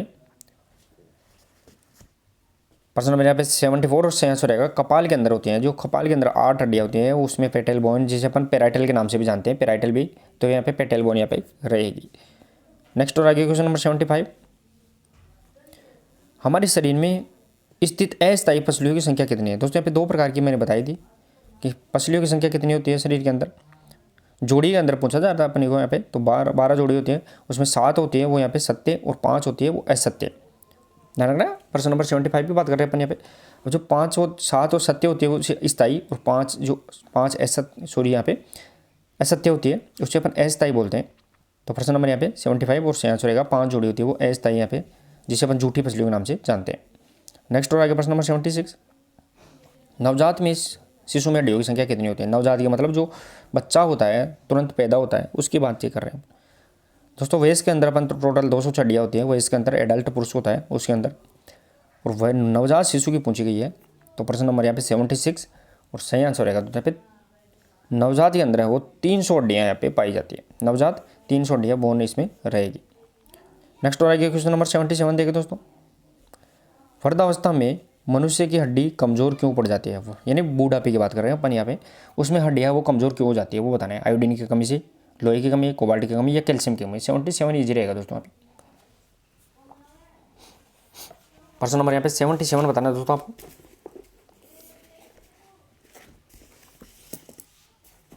चलिए दोस्तों यहाँ पे प्रश्न नंबर 77 और सही आंसर रहेगा कैल्शियम की कमी। बूढ़ापे के अंदर है वो कैल्शियम की मात्रा कम होने लगती है और यहाँ पे हड्डियाँ कमज़ोर हो जाती है, जिसे अपन पैथोलॉजिकल फ्रैक्चर के नाम से भी जानते हैं, क्योंकि इसमें हड्डियाँ थोड़ी सी आगाह से टूट जाती है। तो ये अपने यहाँ पे पहला टॉपिक अपन ने कंप्लीट कर लिया है। दूसरा टॉपिक अपन देखते हैं दोस्तों यहाँ पे। नेक्स्ट और आइए अब पहला क्वेश्चन देखिए दूसरे टॉपिक से संबंधित, वो अपना यहाँ पे रहेगा दोस्तों यहाँ पे। देखिए दोस्तों यहाँ पे पहला, प्राचीनकालीन ओलंपिक की शुरुआत है वो कब और कहाँ हुई वो अपने यहाँ पे बताना। प्राचीनकालीन ओलंपिक की बात कर रहे हैं प्रश्न नंबर 1 के अंदर। और सभी दोस्त क्लास को शेयर और लाइक करते रहे दोस्तों। शेयर और लाइक में आप बिल्कुल भी कमी ना छोड़े दोस्तों। शेयर और लाइक कंटिन्यू करते रहिए, इंपॉर्टेंट रहेगा आपके लिए। बहुत से यहाँ पे 5 दिन और 50+ क्वेश्चन अपन जो टारगेट लेके चल रहे हैं वो इंपॉर्टेंट टारगेट यहाँ पे रहेगा दोस्तों। तो चलिए दोस्तों, देखिए दोस्तों, यहाँ पे प्राचीन कालीन ओलंपिक है, इसकी शुरुआत कब हुई थी वो ध्यान रखना। यहाँ पे सही आंसर रहेगा 776 BC में ओलंपिया से हुई थी। बिफोर क्राइस्ट की बात कर रहे हैं अपन यहाँ पे, वो यहाँ पे ओलंपिया से हुई थी। नेक्स्ट और आगे क्वेश्चन नंबर 2 दिए गए दोस्तों यहाँ पे, प्राचीन कालीन ओलंपिक की किन 2 महापुरुषों ने शुरुआत करने में मदद की, वो अपने यहाँ पे बताना। कौन से 2 महापुरुष हैं जिसने प्राचीन कालीन ओलंपिक को शुरू करने की वो बताई थी, वो अपने यहाँ पे बताना है।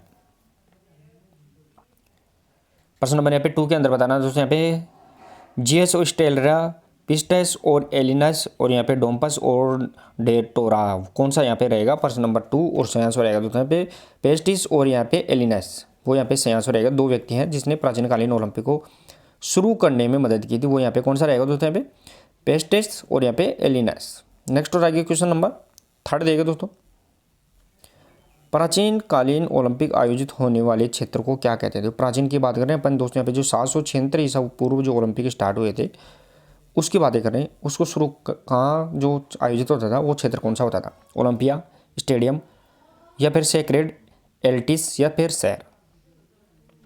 और सभी दोस्त यहाँ पे क्लास को शेयर और लाइक कर दे रहे हैं दोस्तों। क्वेश्चंस आपको पता लग जाएगा इजीली, आपको क्वेश्चंस यहाँ पे एग्जाम में सीधे सीधे देखने को मिलेंगे। प्रश्न नंबर 3 और सही आंसर रहेगा दोस्तों यहाँ पे प्राचीन का बात कर रहे हैं अपन यहाँ पे। प्राचीन ओलंपिक जो क्षेत्र होता था उसे सेक्रेड एल्टिस के नाम से जानते थे। प्रश्न नंबर 3 सही आंसर रहेगा दोस्तों यहाँ पे सेक्रेड एल्टिस के नाम से इसे जाना जाता था। नेक्स्ट और आगे क्वेश्चन नंबर 4 देगा दोस्तों यहाँ पे, क्वेश्चन नंबर 4 देगा दोस्तों। क्वेश्चन नंबर 4 रहेगा दोस्तों यहाँ पे प्राचीन कालीन ओलंपिक किस देवता के मंदिर के पास आयोजित होता था, वो अपने यहाँ पे बताना है। कौन से देवता के मंदिर के पास आयोजित होता था? इजी रहेगा दोस्तों question number 4। Question number 4 easy रहेगा दोस्तों यहाँ पे प्राचीन कालीन ओलंपिक था वो कौन से देवता? प्रश्न नंबर 4 सही आंसर रहेगा दोस्तों जीएस और हेरा के जो मंदिर थे उनके सामने यहाँ पे आयोजित किया जाता था। नेक्स्ट और आगे क्वेश्चन नंबर 5 देखे दोस्तों, प्राचीन कालीन ओलंपिक खेल आयोजित होने वाले महीनों को क्या कहा जाता था? प्राचीन कालीन में जो ओलंपिक आयोजित होता था उसके जो महीने हैं उसे अपन किस नाम से जानते थे, वो बताना प्रश्न नंबर 5 के अंदर दोस्तों। यहाँ पे दोस्तों प्राचीन कालीन में समय में 1 दिन के लिए ओलंपिक होता था, बाद में अगस्त महीने में बढ़ा के इसको 5 दिन कर दिया गया था। और यहाँ पे उस महीने को अपन हेरोमेनिया देखिए दोस्तों यहाँ पे हीरोमेनिया के नाम से जानते हैं। सही आंसर रहेगा हीरोमेनिया। नेक्स्ट और आगे क्वेश्चन नंबर 6 देखे दोस्तों यहाँ पे क्वेश्चन नंबर 6, 5 ईसा पूर्व ओलंपिक के दौरान कौन सा प्रसिद्ध इतिहासकार आया था, वो अपने यहाँ पे बताना। 5 ईसा पूर्व ओलंपिक के दौरान कौन सा प्रसिद्ध इतिहासकार आया था वो बताना है प्रश्न नंबर 6 के अंदर। प्रश्न नंबर यहाँ पे 6 और इंपॉर्टेंट है और सही आंसर रहेगा दोस्तों यहाँ पे ध्यान रखना है हेरोडोटस है वो यहाँ पे आया था, वो अपने यहाँ पे ध्यान रखना है। नेक्स्ट और आगे क्वेश्चन नंबर 7 देखे दोस्तों यहाँ पे क्वेश्चन नंबर 7, प्राचीन कालीन ओलंपिक के दौरान किस कवि ने विजय खिलाड़ियों के लिए कविताएं लिखी? प्राचीन का बात कर रहे हैं अपन, उसमें जो खिलाड़ी जीतते थे उन जीते हुए खिलाड़ियों के सम्मान में कविताएं लिखने का कार्य किसके द्वारा किया जाता था, वो बताना है प्रश्न नंबर यहाँ पे 7 के अंदर। क्वेश्चन नंबर 7 के अंदर बताना है दोस्तों यहाँ पे, और जो सही आंसर रहेगा दोस्तों यहाँ पे वो ध्यान रखना है पिंडार, कवि पिंडार था, वो विजेताओं के सम्मान में कविताएं लिखने का कार्य करता था। नेक्स्ट और आगे क्वेश्चन नंबर 8, क्वेश्चन नंबर 8 देखिए दोस्तों, प्राचीन कालीन ओलंपिक के दौरान किस मूर्तिकार ने विजय खिलाड़ियों के संगमरमर की मूर्तियां बनाई? अब देखिए दोस्तों दोनों प्रश्नों का अंतर हमें समझना है। प्राचीन काल में जो जीतते थे खिलाड़ी विजेता होते थे उनके सम्मान में जो कविता लिखने का कार्य है, कविता लिखने का कार्य तो कौन करता था? वो पिंडार कवि करता था। लेकिन यहाँ पे जीते हुए खिलाड़ियों के सम्मान में उनकी मूर्तियाँ कौन बनाता था वो बताना है यहाँ पे प्रश्न नंबर 8, और सही आंसर रहेगा दोस्तों यहाँ पे वो ध्यान रखना है मूर्ति बनाने का कार्य है वो फिडियास करता था। कौन सा? फिडियास के द्वारा मूर्ति बनाई जाती थी और पिंडार है उसकी दोस्त वो क्या करता? कविता लिखता था। दोनों का अंतर याद रखना है। नेक्स्ट और आगे प्रश्न नंबर 9 देखिए दोस्तों, प्राचीन कालीन ओलंपिक का पहला विजयी खिलाड़ी 1 स्टेट दौड़ में भाग लिया था, कौन था? वो अपने यहाँ पे बताना है। यानी प्राचीन ओलंपिक का पहला जो विजयी खिलाड़ी था जिसने 1 स्टैंड दौड़ थी जो लगभग 90 से 92 मीटर की थी, गज की या यार्ड की बोलते हैं इसे, 1 स्टैंड जो बाद में 110 गज की भी हुई थी। प्रश्न नंबर यहाँ पे 9 और जो सही आंसर रहेगा दोस्तों यहाँ पे वो ध्यान रखना है कोरोई बोस है, उसने यहाँ पे भाग लिया था, विजयी खिलाड़ी हुआ था। नेक्स्ट और आगे क्वेश्चन नंबर 10, प्राचीन कालीन ओलंपिक में खेल आयोजित होने वाले स्थान मंदिर की पुजारिन को क्या कहा जाता था? जो आयोजित होता था भगवान जीएस और हेरा के सम्मान में उनके मंदिर के सामने, लेकिन उसकी पुजारिन को क्या कहते थे वो बताना है प्रश्न नंबर यहाँ पे 10 के अंदर। प्रश्न नंबर यहाँ पे 10 और सही आंसर रहेगा दोस्तों वो यहाँ पे ध्यान रखना है डिमेट्रस। डिमेट्रस उसकी पुजारिन, जो भगवान जीएस और हेरा के मंदिर था उसकी पुजारी डिमेट्रस यहाँ पे थी। नेक्स्ट और आगे क्वेश्चन नंबर 11। क्वेश्चन नंबर 11 देखे दोस्तों यहाँ पे प्राचीनकालीन ओलंपिक में उद्घोष को क्या कहते थे? उद्घोष यानी जो उद्घोष किया जाता था ओलंपिक की, जो रणबेरी बजाई जाती थी, रणबेरी बजा के उद्घोष किया जाता था, उसे अपन किस नाम से जानते थे? प्रश्न नंबर यहाँ पे 11 के अंदर बताना है और सही आंसर रहेगा दोस्तों यहाँ पे वो ध्यान रखना है। इसे अपन स्पोंडोफेरी उद्घोष किया जाता था प्राचीन काल में, उसे अपन स्पोंडोफेरी के नाम से जानते थे। रणबेरी इसी के अंदर क्या है बजाई जाती थी। नेक्स्ट और आगे क्वेश्चन नंबर 12। प्राचीन कालीन ओलंपिक में रथ दौड़ के मैदान को क्या कहते थे? रथ दौड़ का मैदान है उसे अपन किस नाम से जानते थे? रथ दौड़ की बात कर रहे हैं अपन, इसे किस नाम से जानते थे? हिपोड्रम, रिंग, रणभूमि, मैदान। प्रश्न नंबर 12 और जो सही आंसर रहेगा दोस्तों इसे अपन रथ दौड़ के मैदान को अपन हिपोड्रम के नाम से जानते थे। हिपोड्रम के नाम से जानते थे। रिंग तो आधुनिक काल के अंदर जो बॉक्सिंग का होता है, बॉक्सिंग की एरिना होता है, उसे रिंग के नाम से जानते हैं। नेक्स्ट और आगे प्रश्न नंबर 13। क्वेश्चन नंबर 13 देखें दोस्तों। प्राचीन कालीन ओलंपिक में विजयी खिलाड़ियों को किस पेड़ की टहनियों से निर्मित मुकुट पुरस्कार दिया जाता था? यानी कौन से प्राचीन में मेडल नहीं दिए जाते दोस्तों, तो वर्तमान में तो अपन यहाँ पे क्या करते हैं मेडल देते हैं खिलाड़ियों को, क्या करते हैं मेडल देने का कार्य करते हैं, लेकिन प्राचीन समय में है वो मेडल नहीं दिए जाते थे, बल्कि क्या पहनाया जाता था? प्रश्न नंबर 13 और जो सही आंसर रहेगा दोस्तों यहाँ पे ध्यान रखना ओलिव यानी जैतून के जो पेड़ है उसकी पत्तियों का ताज पहनाया जाता था। नेक्स्ट और आगे प्रश्न नंबर 14 देखें दोस्तों। कौन सी महिला प्राचीन कालीन ओलंपिक के नियम को तोड़ते हुए दीर्घ दर्शा में बैठी? दर्शक दीर्घा की बात कर रहे हैं अपन यहाँ पे, दर्शकों के अंदर भी जा बैठी थी। पहले प्राचीन काल में क्या था, जो दर्शक जो दीर्घा होती थी, दर्शक बैठते थे पेविलियन में, वहाँ पे महिलाओं का प्रवेश वर्जित था, लेकिन कौन सी महिला थी जो दर्शक दीर्घा के अंदर जाकर बैठ गई थी? प्रश्न नंबर यहाँ पे 14 और जो सही आंसर रहेगा दोस्तों यहाँ पे फेरिंस थी दोस्तों, यहाँ पे ध्यान रखना। प्रश्न नंबर 14 के अंदर फेरिंस वो यहाँ पे दर्शक दीर्घा के अंदर गई थी। नेक्स्ट और आगे प्रश्न नंबर 15। प्रश्न नंबर 15 देगा दोस्तों यहाँ पे, प्रश्न नंबर यहाँ पे 15 रहेगा। फेरेंस नामक महिला ने ओलंपिक के नियम तोड़कर अपने बेटे तथा किस खेल को देखा था? दोस्तों ये महिला क्यों गई थी? क्योंकि इसका बेटा यहाँ पे क्या ले रहा था, ओलंपिक के अंदर भाग ले रहा था, इसलिए फेरेंस ने क्या कर दिया, दर्शक दीर्घा के अंदर जाकर बैठ गई। तो यहाँ पे बेटे तथा किस खेल को देखा वो बताना है। तो प्रश्न नंबर यहाँ पे 15 के अंदर बताना है और सही आंसर रहेगा दोस्तों यहाँ पे बेटे का नाम तो क्या था दोस्तों यहाँ पे पीसीडोरस। तो बेटे का नाम यहाँ पे पीसीडोरस और खेल कौन सा था उसका यहाँ पे, तो यहाँ पे बॉक्सिंग था। इसके कारण उसको देखने वाली उसकी माँ का नाम क्या था, फेरेंस था। नेक्स्ट और आगे क्वेश्चन नंबर 16 देखें दोस्तों। प्राचीन कालीन ओलंपिक में अधिकारी गणों को क्या कहा जाता था? अधिकारी को क्या कहते थे वो बताना है प्रश्न नंबर 16 के अंदर, अधिकारियों को क्या कहते थे। और सभी दोस्त क्लास को शेयर और लाइक कर दे दोस्तों, शेयर और लाइक करने में आप कमी ना छोड़े बिल्कुल भी दोस्तों। सभी दोस्त जो भी जुड़े हैं क्लास को शेयर कर दिया करो दोस्तों तुरंत ही। प्रश्न नंबर यहाँ पे 16 के अंदर बताना है दोस्तों यहाँ पे, और जो सही आंसर रहेगा दोस्तों यहाँ पे वो ध्यान रखना है हेलेन डिकॉय। प्राचीन काल में जो ओलंपिक उसमें अधिकारी होते थे उसे अपन किस नाम से, हेलेन डिकॉय के नाम से जाना जाता था। अधिकारी को ऑफिशियल से होते हैं हेलेन डिकॉय कहलाते थे। नेक्स्ट हो आगे प्रश्न नंबर 17।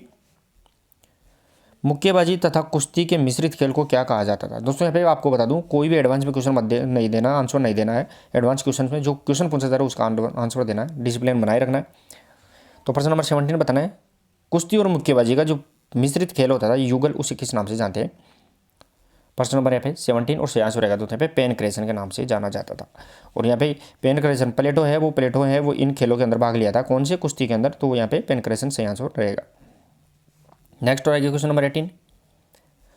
किस राजा ने प्राचीन ओलंपिक खेलों के आयोजन पर रोक लगा दी थी? रोक लगा दी थी वो पूछा गया। शुरुआत कब हुई थी? 776 ईसा पूर्व में हुई थी। रोक कब लगाई थी? 394 के लगभग लगा दी गई थी। कौन सा राजा था? तो रोम का राजा था दोस्तों यहाँ पे, रोम देश का राजा था जिसका नाम क्या था? प्रश्न नंबर 18 और सही आंसर रहेगा दोस्तों यहाँ पे थियोडोसियस फर्स्ट है वो, उसके द्वारा यहाँ पे रोक लगा दी गई थी। नेक्स्ट और आगे प्रश्न नंबर 19 देखें दोस्तों यहाँ पे, क्वेश्चन नंबर 19 देखें दोस्तों। थियोडोसियस प्रथम नामक राजा किस देश का शासक था तथा उसने प्राचीन कालीन ओलंपिक पर किस सन में रोक लगाई। दोस्तों मैंने दोनों ऑप्शन है, दोनों क्वेश्चन हैं, उनको पहले ही मैं विश्लेषण कर दिया है, वो बताना अपने को यहाँ पे प्रश्न नंबर 19 के अंदर। सही आंसर आएगा दोस्तों थियोडोसियस। जो प्राचीन ओलंपिक जो 776 ईसा पूर्व शुरुआत की गई थी, लेकिन उनका रोक लगा दी थी रोम के जो राजा थे थियोडोसियस प्रथम ने 394 में। रोम का रहेगा, ग्रीस का नहीं रहेगा, रोम के राजा था थियोडोसियस फर्स्ट, इसका सही आंसर रहेगा। नेक्स्ट हो जाएगा क्वेश्चन नंबर 20। प्राचीन कालीन ओलंपिक को आधुनिक काल में किस व्यक्ति ने सबसे पहले पुनः शुरू करने का विचार किया था, वो अपने घर पे बताना। दोस्तों यहाँ पे प्राचीन कालीन ओलंपिक जो 394 में जाकर क्या हो गए थे, बंद हो गए थे। 776 में तो शुरू किए गए थे, 394 में बंद कर दिए गए थे, लेकिन फिर 394 के बाद में उनको पुनः शुरू करने का विचार सबसे पहले किसके द्वारा किया गया था। प्रश्न नंबर 20 और सही आंसर रहेगा दोस्तों यहाँ पे अगस्टस के द्वारा यहाँ पे विचार किया गया था, वो अपने यहाँ पे ध्यान रखना है। सही आंसर रहेगा यहाँ पे अगस्टस। नेक्स्ट हो आगे क्वेश्चन नंबर 21। प्राचीन आधुनिक ओलंपिक का पिता किसे कहा जाता है। आधुनिक ओलंपिक है, इसका पिता किसे कहते हैं, वो बताना है। दोस्तों आधुनिक ओलंपिक है जो 1896 से स्टार्ट हुए थे, इनको यहाँ पे इसका पिता किसे कहते हैं। प्रश्न नंबर 21 ईजी रहेगा दोस्तों यहाँ पे, और सही आंसर रहेगा दोस्तों यहाँ पे, वो ध्यान रखना है यहाँ पे कुबर्टिन को आधुनिक ओलंपिक का पिता कहा जाता है। नेक्स्ट हो रहेगा प्रश्न नंबर 22। कुबर्टिन किस देश का निवासी था। दोस्तों यहाँ पे कुबर्टिन है वो कौन से देश का निवासी था, और कुबर्टिन को अपन क्या कहते हैं दोस्तों यहाँ पे आधुनिक जो ओलंपिक है इसका पिता कहते हैं। आधुनिक ओलंपिक 1896 के अंदर शुरुआत की गई थी, वो अपने यहाँ पे ध्यान रखना है। प्रश्न नंबर यहाँ पे 22 और जो सही आंसर रहेगा दोस्तों यहाँ पे फ्रांस का था। कौन कुबर्टिन किस देश का निवासी था, फ्रांस का निवासी था। नेक्स्ट और आगे प्रश्न नंबर 23। कुबर्टिन का जन्म कब हुआ था। दोस्तों जन्म पूछा गया है, वो बताना है अपने को यहाँ पे कुबर्टिन का जन्म है वो कब हुआ था, जो फ्रांस का था। और आधुनिक ओलंपिक है 1906 का, उसके शुरुआत का श्रेय भी जाता है, जिसके इसलिए इसे पिता कहते हैं। प्रश्न नंबर यहाँ पे 23 और सही आंसर रहेगा दोस्तों पे 1 जनवरी 1863। 23 के अंदर सही आंसर रहेगा दोस्तों पे कुबर्टिन का जन्म 1 जनवरी 1863 को हुआ था। नेक्स्ट और आगे क्वेश्चन नंबर 24। ओलंपिक नामक स्थान पर म्यूजियम किस सन में बनाया गया था। म्यूजियम की बात कर रहे हैं अपन, ओलंपिक नामक स्थान है जो ग्रीस देश में है, उस पर म्यूजियम है वो कौन से सन में बनाया गया था, वो बताना। प्रश्न नंबर यहाँ पे 24 के अंदर।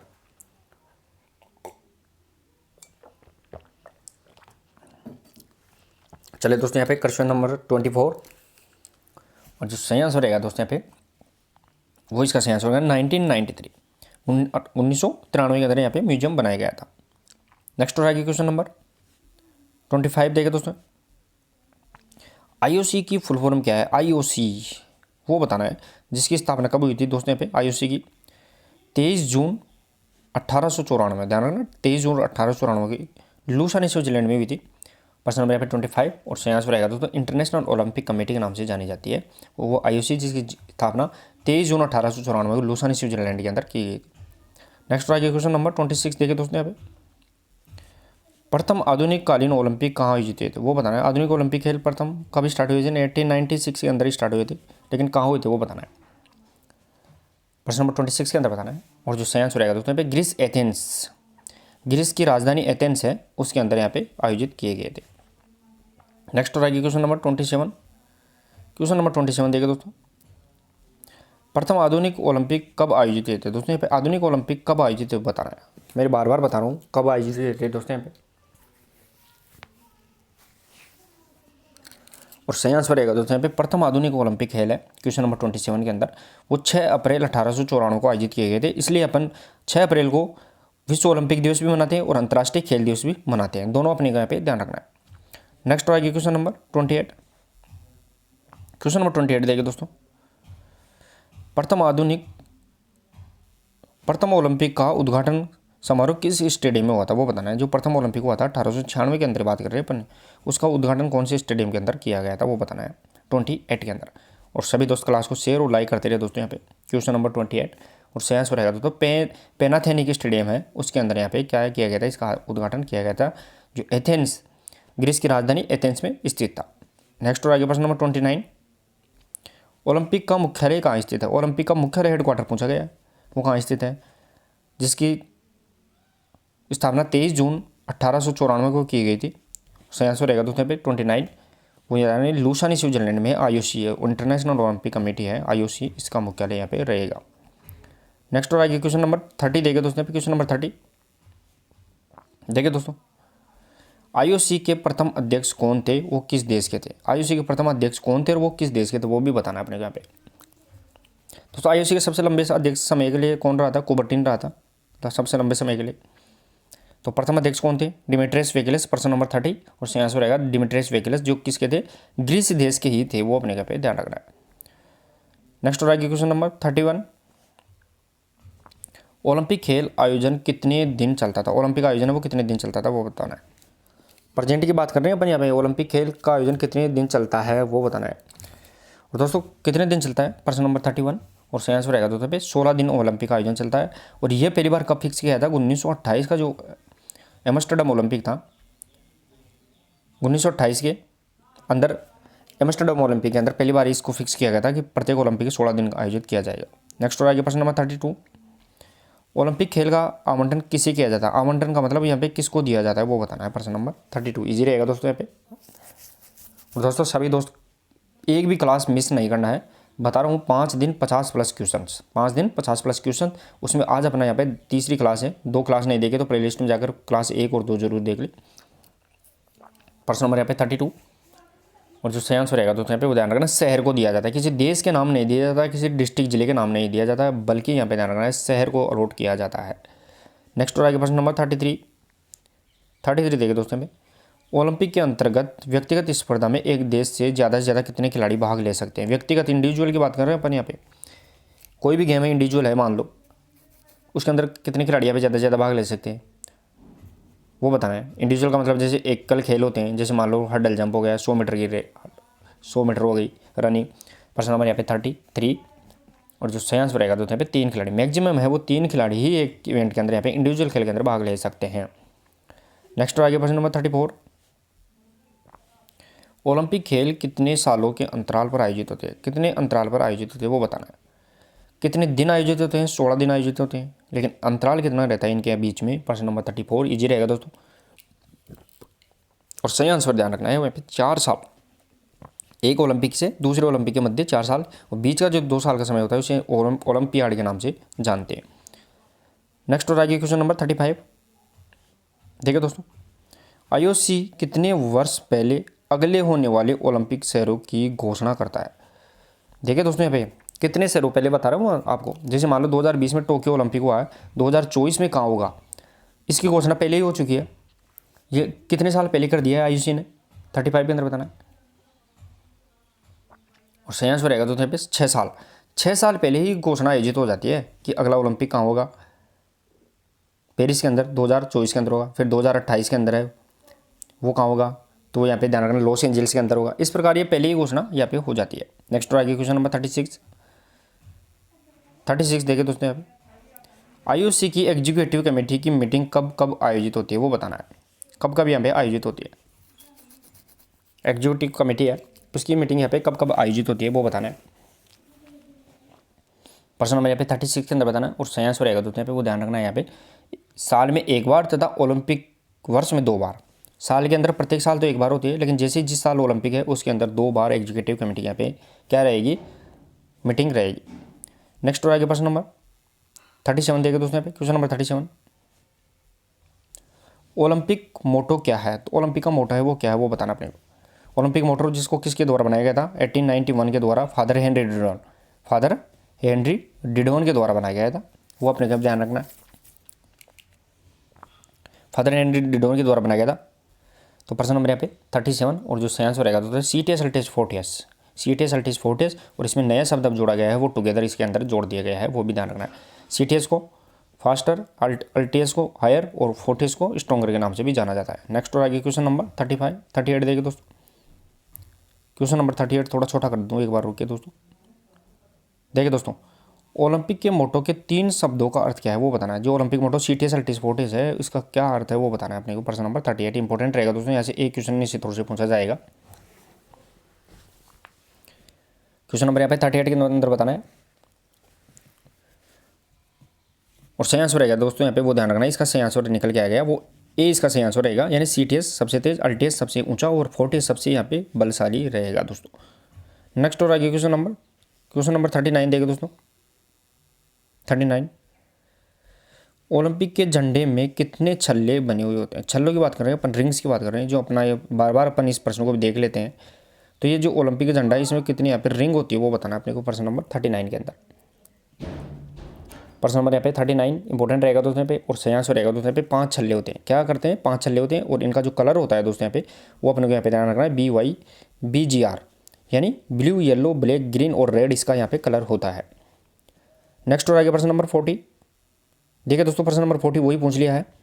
ओलंपिक में जो छल्लों के जो दाएं से बाएं की बात कर रहे हैं, इनका रंगों का विवरण कौन सा होगा वो बताना है। जो दाएं से बाएं की बात कर रहे हैं, ये अपने जो रिंग हो गए 5, इनका कलर अपने को यहाँ पे बताना है। दाएं से बाएं की बात कर रहे हैं अपन यहाँ पे, प्रश्न नंबर 40 के अंदर बताना है। और सही आंसर रहेगा दोस्तों यहाँ पे दाएं से बाएं जो कलर रहेगा वो यहाँ पे BYBGR, वही अपने को यहाँ पे फैक्ट याद रखना है, BYBGR, यानी ब्लू, येलो, ब्लैक, ग्रीन और रेड इसका सही आंसर यहाँ पे रहेगा।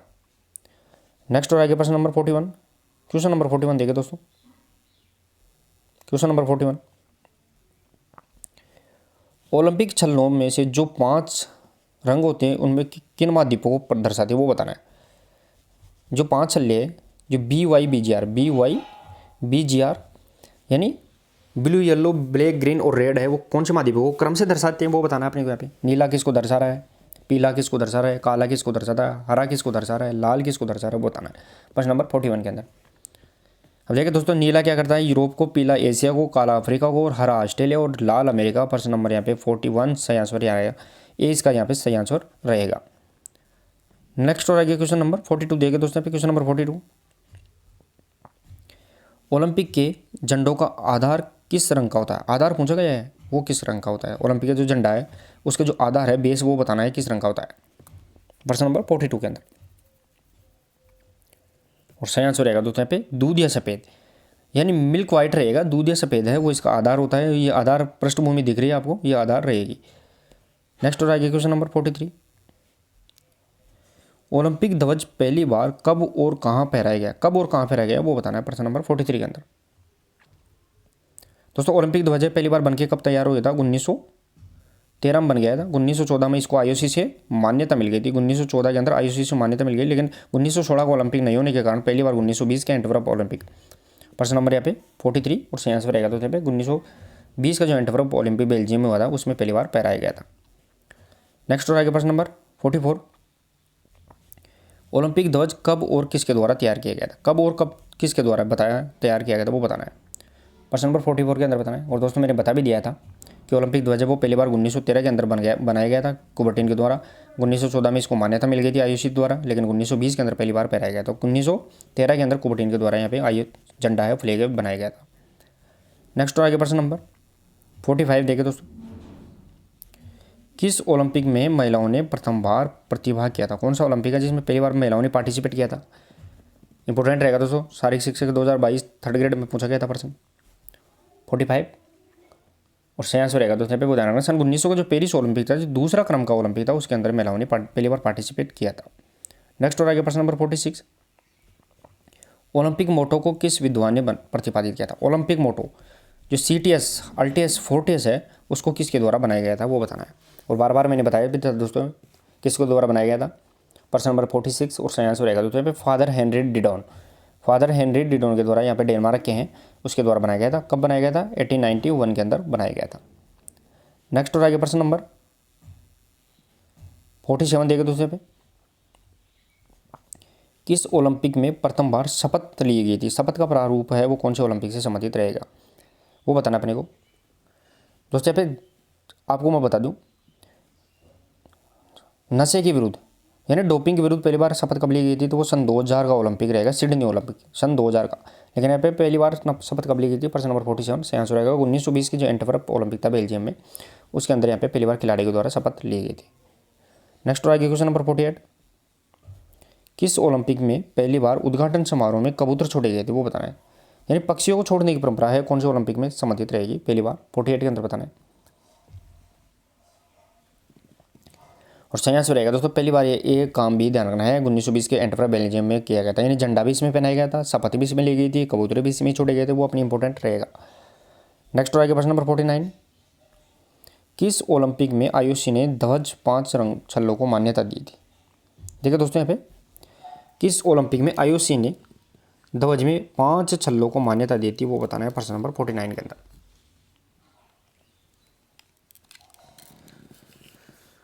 किस ओलंपिक में आयुषी ने ध्वज में जो 5 छल्ले हुए थे, 5 छल्ले की बात कर रहे हैं अपन, ध्वज तो 1913 के अंदर ही बन गया था, 14 मान्यता मिल गई थी दोस्तों, लेकिन जो 5 छल्ले थे रिंग की बात कर रहे हैं अपन यहाँ पे, तो सही आंसर रहेगा 1924 का जो पेरिस ओलंपिक था उसमें यहाँ पे इसको मान्यता दी गई थी, किसको? छल्लों को। नेक्स्ट आ गया प्रश्न नंबर 50, कब और किस ओलंपिक में भारतीय हॉकी टीम ने पहला स्वर्ण पदक जीता था? कौन सा ओलंपिक था जिसमें भारत ने पहली बार गोल्ड मेडल हॉकी के अंदर प्राप्त किया था? प्रश्न नंबर यहाँ पे 50 के अंदर बताना इजी रहेगा दोस्तों यहाँ पे, और सही आंसर रहेगा दोस्तों सन 1928 का एम्स्टर्डम ओलंपिक हॉलैंड के अंदर यहाँ पे पहली बार भारतीय हॉकी टीम ने गोल्ड मेडल जीता था, और इसके जो कप्तान जयपाल मुंडा थे वो भी ध्यान रखना, जयपाल सिंह मुंडा थी। साथ ही में दोस्तों मैं बता दूँ अंतिम बार हॉकी में गोल्ड मेडल 1980 मास्को ओलंपिक के अंदर जीता गया है। नेक्स्ट आगे प्रश्न नंबर 51, 1928 के भारतीय हॉकी टीम के कप्तान कौन थे? अभी बताया दोस्तों, मैंने जस्ट बता दिया है प्रश्न नंबर 51 कि 1928 में पहली बार जो एम्स्टर्डम ओलंपिक हुआ था उसमें भारत ने हॉकी टीम में पहला गोल्ड मेडल जीता था, उसके समय कप्तान कौन थे? जयपाल सिंह मुंडा इसके पहली बार कप्तान थे, वो अपने यहाँ पे ध्यान रखना है। नेक्स्ट आएगी क्वेश्चन नंबर 52, किस ओलंपिक को भारत का गोल्डन ओलंपिक कहा जाता है? गोल्डन ओलंपिक की बात कर रहे हैं अपन यहाँ पे, कौन सा ओलंपिक है जिसमें भारत को गोल्डन ओलंपिक कहते हैं, वो इंपॉर्टेंट रहेगा दोस्तों यहाँ पे प्रश्न नंबर 52 के अंदर, और सही आंसर रहेगा दोस्तों 1928 का एम्स्टर्डम ओलंपिक है, वो यहाँ पे भारतीय गोल्डन ओलंपिक कहलाएगा, क्योंकि भारतीय हॉकी टीम ने पहली बार इसमें गोल्ड मेडल यहाँ पे जीता था। नेक्स्ट और आगे प्रश्न नंबर 53, प्रश्न नंबर 53 देखो दोस्तों यहाँ पे, किस ओलंपिक में पहली बार खेल गांव बनाया गया था? खेल गांव है वो कौन से ओलंपिक के अंदर बनाए गए थे, वो बताना है।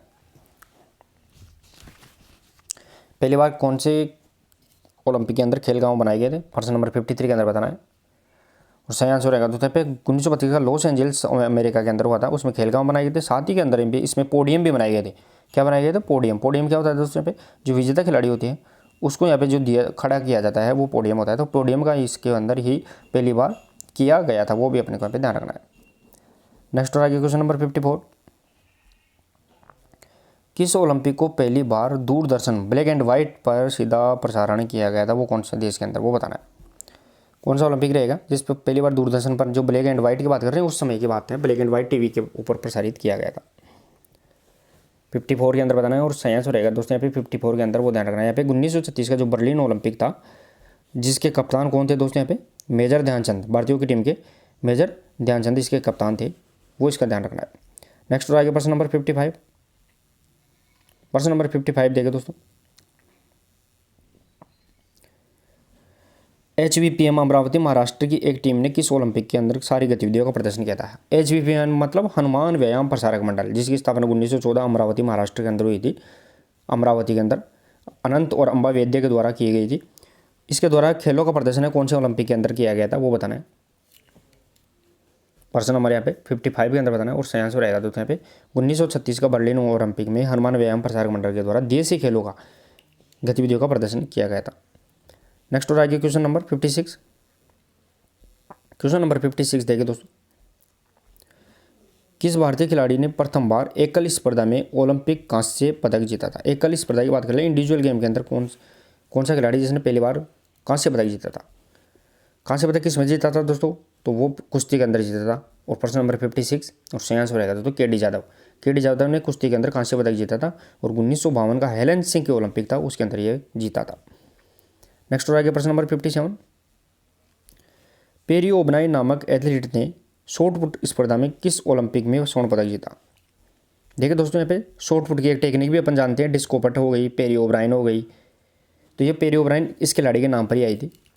पेरी ओब्रायन नामक एथलीट ने शॉर्ट पुट यानी घोड़ा फेंक की बात कर रहे हैं, उसमें कौन से ओलंपिक में स्वर्ण पदक जीता था? प्रश्न नंबर 57, और सही आंसर रहेगा दोस्तों यहाँ पे 1952 का हेलेंसिंकी ओलंपिक फिनलैंड के अंदर हुआ था, उसमें शॉर्ट पुट के अंदर गोल्ड मेडल जीता था, और इसी खिलाड़ी के नाम पर ही पेरी ओब्रायन टेक्निक है शॉर्ट पुट की यहाँ पे बनाई गई थी। नेक्स्ट और आगे प्रश्न नंबर 58 देखें दोस्तों, किस ओलंपिक में भारतीय फुटबॉल टीम ने चौथा स्थान प्राप्त किया था? भारतीय फुटबॉल टीम की चौथा स्थान प्राप्त किया था वो बताना है। भारतीय फुटबॉल टीम ने पहली बार भाग लिया था वो 1948 के लंदन ओलंपिक में लिया था, लेकिन भारतीय टीम ने सर्वश्रेष्ठ प्रदर्शन करते हुए चौथा स्थान ओलंपिक के अंदर बनाया था वो 1956 का मेलबर्न ओलंपिक ऑस्ट्रेलिया। प्रश्न नंबर 58 और सही आंसर रहेगा मेलबर्न 1956 का ऑस्ट्रेलिया के अंदर हुआ था, उसमें चौथा स्थान प्राप्त किया था। उसके बाद भारत ने 1960 के अंदर क्वालिफाई तो किया था, उस 1960 के बाद में कभी भी क्वालिफाई नहीं किया था। नेक्स्ट और आगे प्रश्न नंबर 59, कौन सा ओलंपिक एक देश के दो भिन्न शहरों में हुआ है? एक देश के दो भी अलग अलग शहरों के अंदर हुआ था वो बताना है। जिस प्रकार 1920 में यहाँ पे 2020 में टोक्यो जापान में एक शहर में हुआ था, उसी प्रकार एक ही शहर के एक देश के दो शहरों में हुआ था। प्रश्न नंबर 59 और सही आंसर रहेगा, ध्यान रखना 1956 का जो मेलबर्न ओलंपिक था ऑस्ट्रेलिया, वो दो शहरों के अंदर आयोजित किया गया था। नेक्स्ट और आगे प्रश्न नंबर 60 देखिए दोस्तों, पहला भारतीय एथलीट जिसने ओलंपिक के फाइनल में प्रवेश किया था वो बताना है। फाइनल में, ओलंपिक के फाइनल में प्रवेश किया था, पहला एथलीट की बात कर रहे हैं अपन। प्रश्न नंबर यहाँ पे 60 के अंदर बताना है और जो सही आंसर रहेगा दोस्तों प्रश्न नंबर 60, मिल्खा सिंह ने 1960 का रोम ओलंपिक था उसमें फाइनल में प्रवेश किया था और चौथा स्थान प्राप्त किया था। वैसे फाइनल में प्रवेश तो पीटी उषा ने किया था, लेकिन यहाँ पे पहला पूछा गया पहला एथलीट 1976 का जो ओलंपिक था उसमें पीटी उषा ने भी फाइनल में प्रवेश किया और चौथा स्थान प्राप्त किया था। नेक्स्ट और आगे क्वेश्चन नंबर 61 देखिए दोस्तों पे क्वेश्चन नंबर 61, किस ओलंपिक में डोपिंग में पहला खिलाड़ी लिप्त खिलाड़ी पाया गया था? डोपिंग यानी नशे के विरुद्ध खिलाड़ी, वो कौन सा ओलंपिक है जिसमें पकड़ लिया गया था वो बताना है। दोस्तों यहाँ पे डोपिंग के खिलाफ जो एजेंसी बनाई गई है विश्व में वो वाडा, WADA वाडा, वर्ल्ड एंटी डोपिंग एजेंसी, और नाडा नेशनल एंटी डोपिंग एजेंसी होती है भारत के अंदर। प्रश्न नंबर 61 और जो सही आंसर रहेगा दोस्तों 1960 का रोम का ओलंपिक था, उसके अंदर पहली बार खिलाड़ी पकड़ लिया गया था। नेक्स्ट हो जाएगा प्रश्न नंबर 62, एशिया की धरती पर पहला ओलंपिक कब और कहाँ आयोजित हुआ था? एशिया की धरती की बात कर रहे हैं, वो कब और कहाँ आयोजित हुआ था वो बताना है। प्रश्न नंबर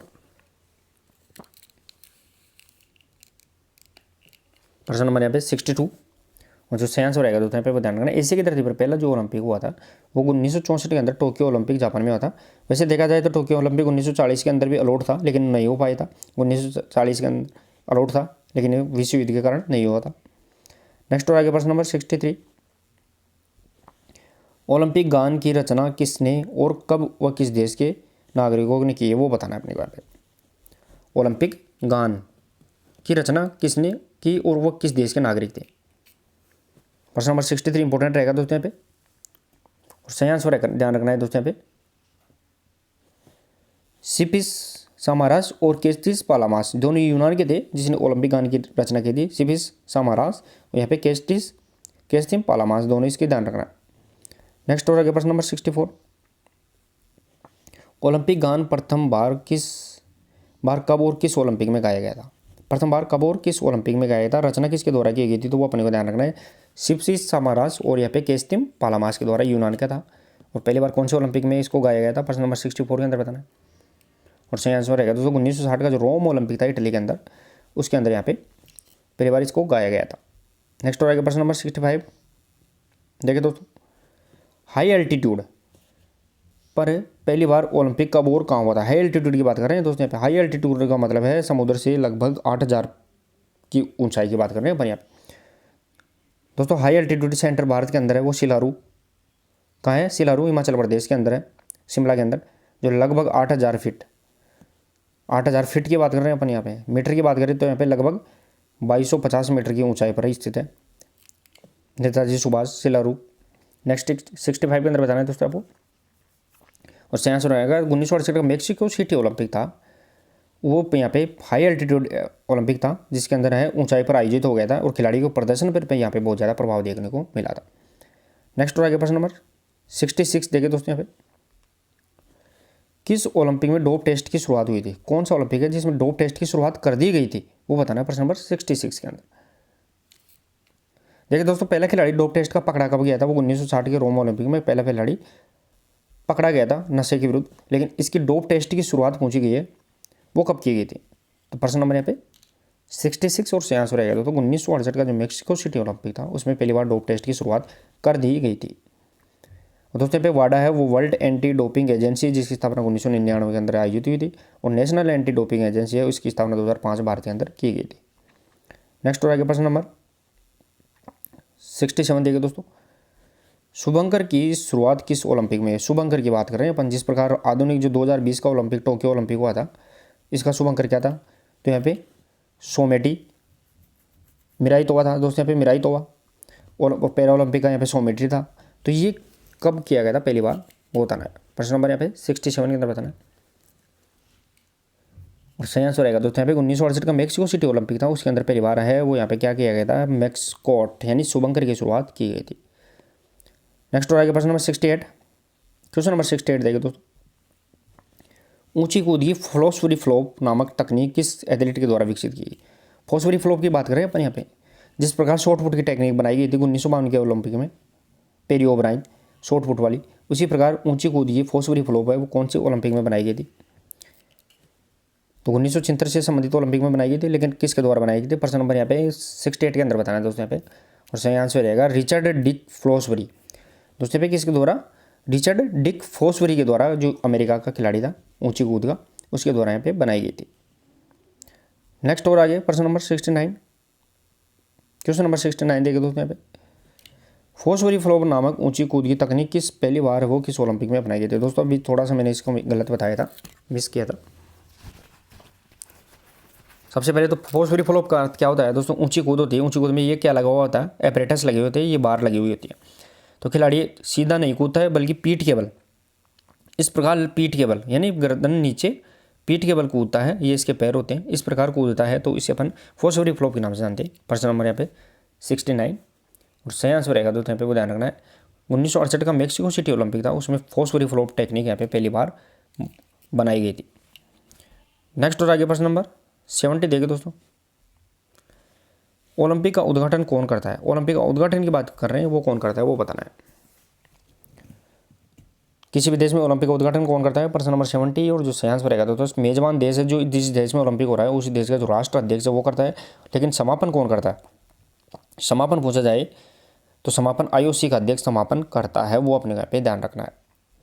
नेक्स्ट और आगे क्वेश्चन नंबर 71 देखिए दोस्तों यहाँ पे, ओलंपिक के मार्च पास्ट में देश किस क्रम में खड़े होते हैं? ओलंपिक की मार्च पास्ट होती है, जो सभी देश मार्च पास्ट करते हैं, लगे हुए होते हैं लाइन से खिलाड़ी, वो किस प्रकार यहाँ पे लगे हुए होते हैं सीरियल क्रम से, वो बताना है अपने को यहाँ पे। ग्रीस सबसे आगे, अन्य देश अल्फाबेटिक खड़े होते हैं, और अंतिम मेजबान देश होता है। रैंकिंग के अनुसार महाद्वीप के आधार पर, या सभी अल्फाबेटिकल। 71 के अंदर बताना। और सही आंसर रहेगा दोस्तों यहाँ पे ग्रीस है वो सबसे आगे, तो ग्रीस रहेगा। उसके बाद ABCD के आधार पर रहेंगे अल्फाबेटिकल, और लास्ट के अंदर है वो मेजबान देश रहेगा, मेजबान देश लास्ट में रहता है। नेक्स्ट और आगे क्वेश्चन नंबर 72 बताइए दोस्तों यहाँ पे। क्वेश्चन नंबर 72, ओलंपिक में मेजबान देश के राष्ट्र अध्यक्ष को उद्घाटन के लिए कौन आमंत्रित करता है? उद्घाटन कौन करता है वो तो अपन ने देख लिया, जिस देश का हो रहा है उस देश का राष्ट्र अध्यक्ष करता है, लेकिन इसको आमंत्रित कौन करता है, उसको बुलाता कौन है वो बताना। प्रश्न नंबर 72 के अंदर बना। और सही आंसर रहेगा तो IOC का जो अध्यक्ष होता है वो किसको बुलाता है? जिस देश में हो रहा है उसके राष्ट्र अध्यक्ष को बुलाता है और उसके द्वारा उद्घाटन करवाता है। नेक्स्ट और आगे प्रश्न नंबर 73, किस ओलंपिक में पहली बार महिला ने मशाल द्वारा ज्वाला प्रज्वलित की थी? मशाल के द्वारा ज्वाला प्रज्वलित की थी। वैसे ज्वाला कब जलाई गई थी? 1928 में जलाई गई थी। साथ ही में मशाल कब जलाई गई थी वो ध्यान रखना, 1936 में। लेकिन ज्वाला के द्वारा मशाल कब जलाई गई थी महिला के द्वारा पूछा गया है। 73। और सही आंसर रहेगा दोस्तों 1968 का मेक्सिको सिटी ओलंपिक था, उसके द्वारा पहली बार एक महिला के द्वारा है वो ज्वाला के द्वारा क्या है मशाल द्वारा ज्वाला जलाई गई थी। नेक्स्ट और आगे देखिए दोस्तों, नेक्स्ट जो अपना पहला इंपॉर्टेंट अगला टॉपिक आएगा दोस्तों यहाँ पे, उसका पहला क्वेश्चन देखिए दोस्तों यहाँ पे। अब अपना यहाँ पे आता है दर्शन से संबंधित। तो पहला क्वेश्चन आता है उसमें, प्लेटो कौन सी विचारधारा के जनक थे वो बताना है। प्लेटो कौन सी विचारधारा के यहाँ पे जनक थे वो बताना है प्रश्न नंबर यहाँ पे 1 के अंदर। और सभी दोस्त क्लास को शेयर और लाइक कर दे दोस्तों यहाँ पे।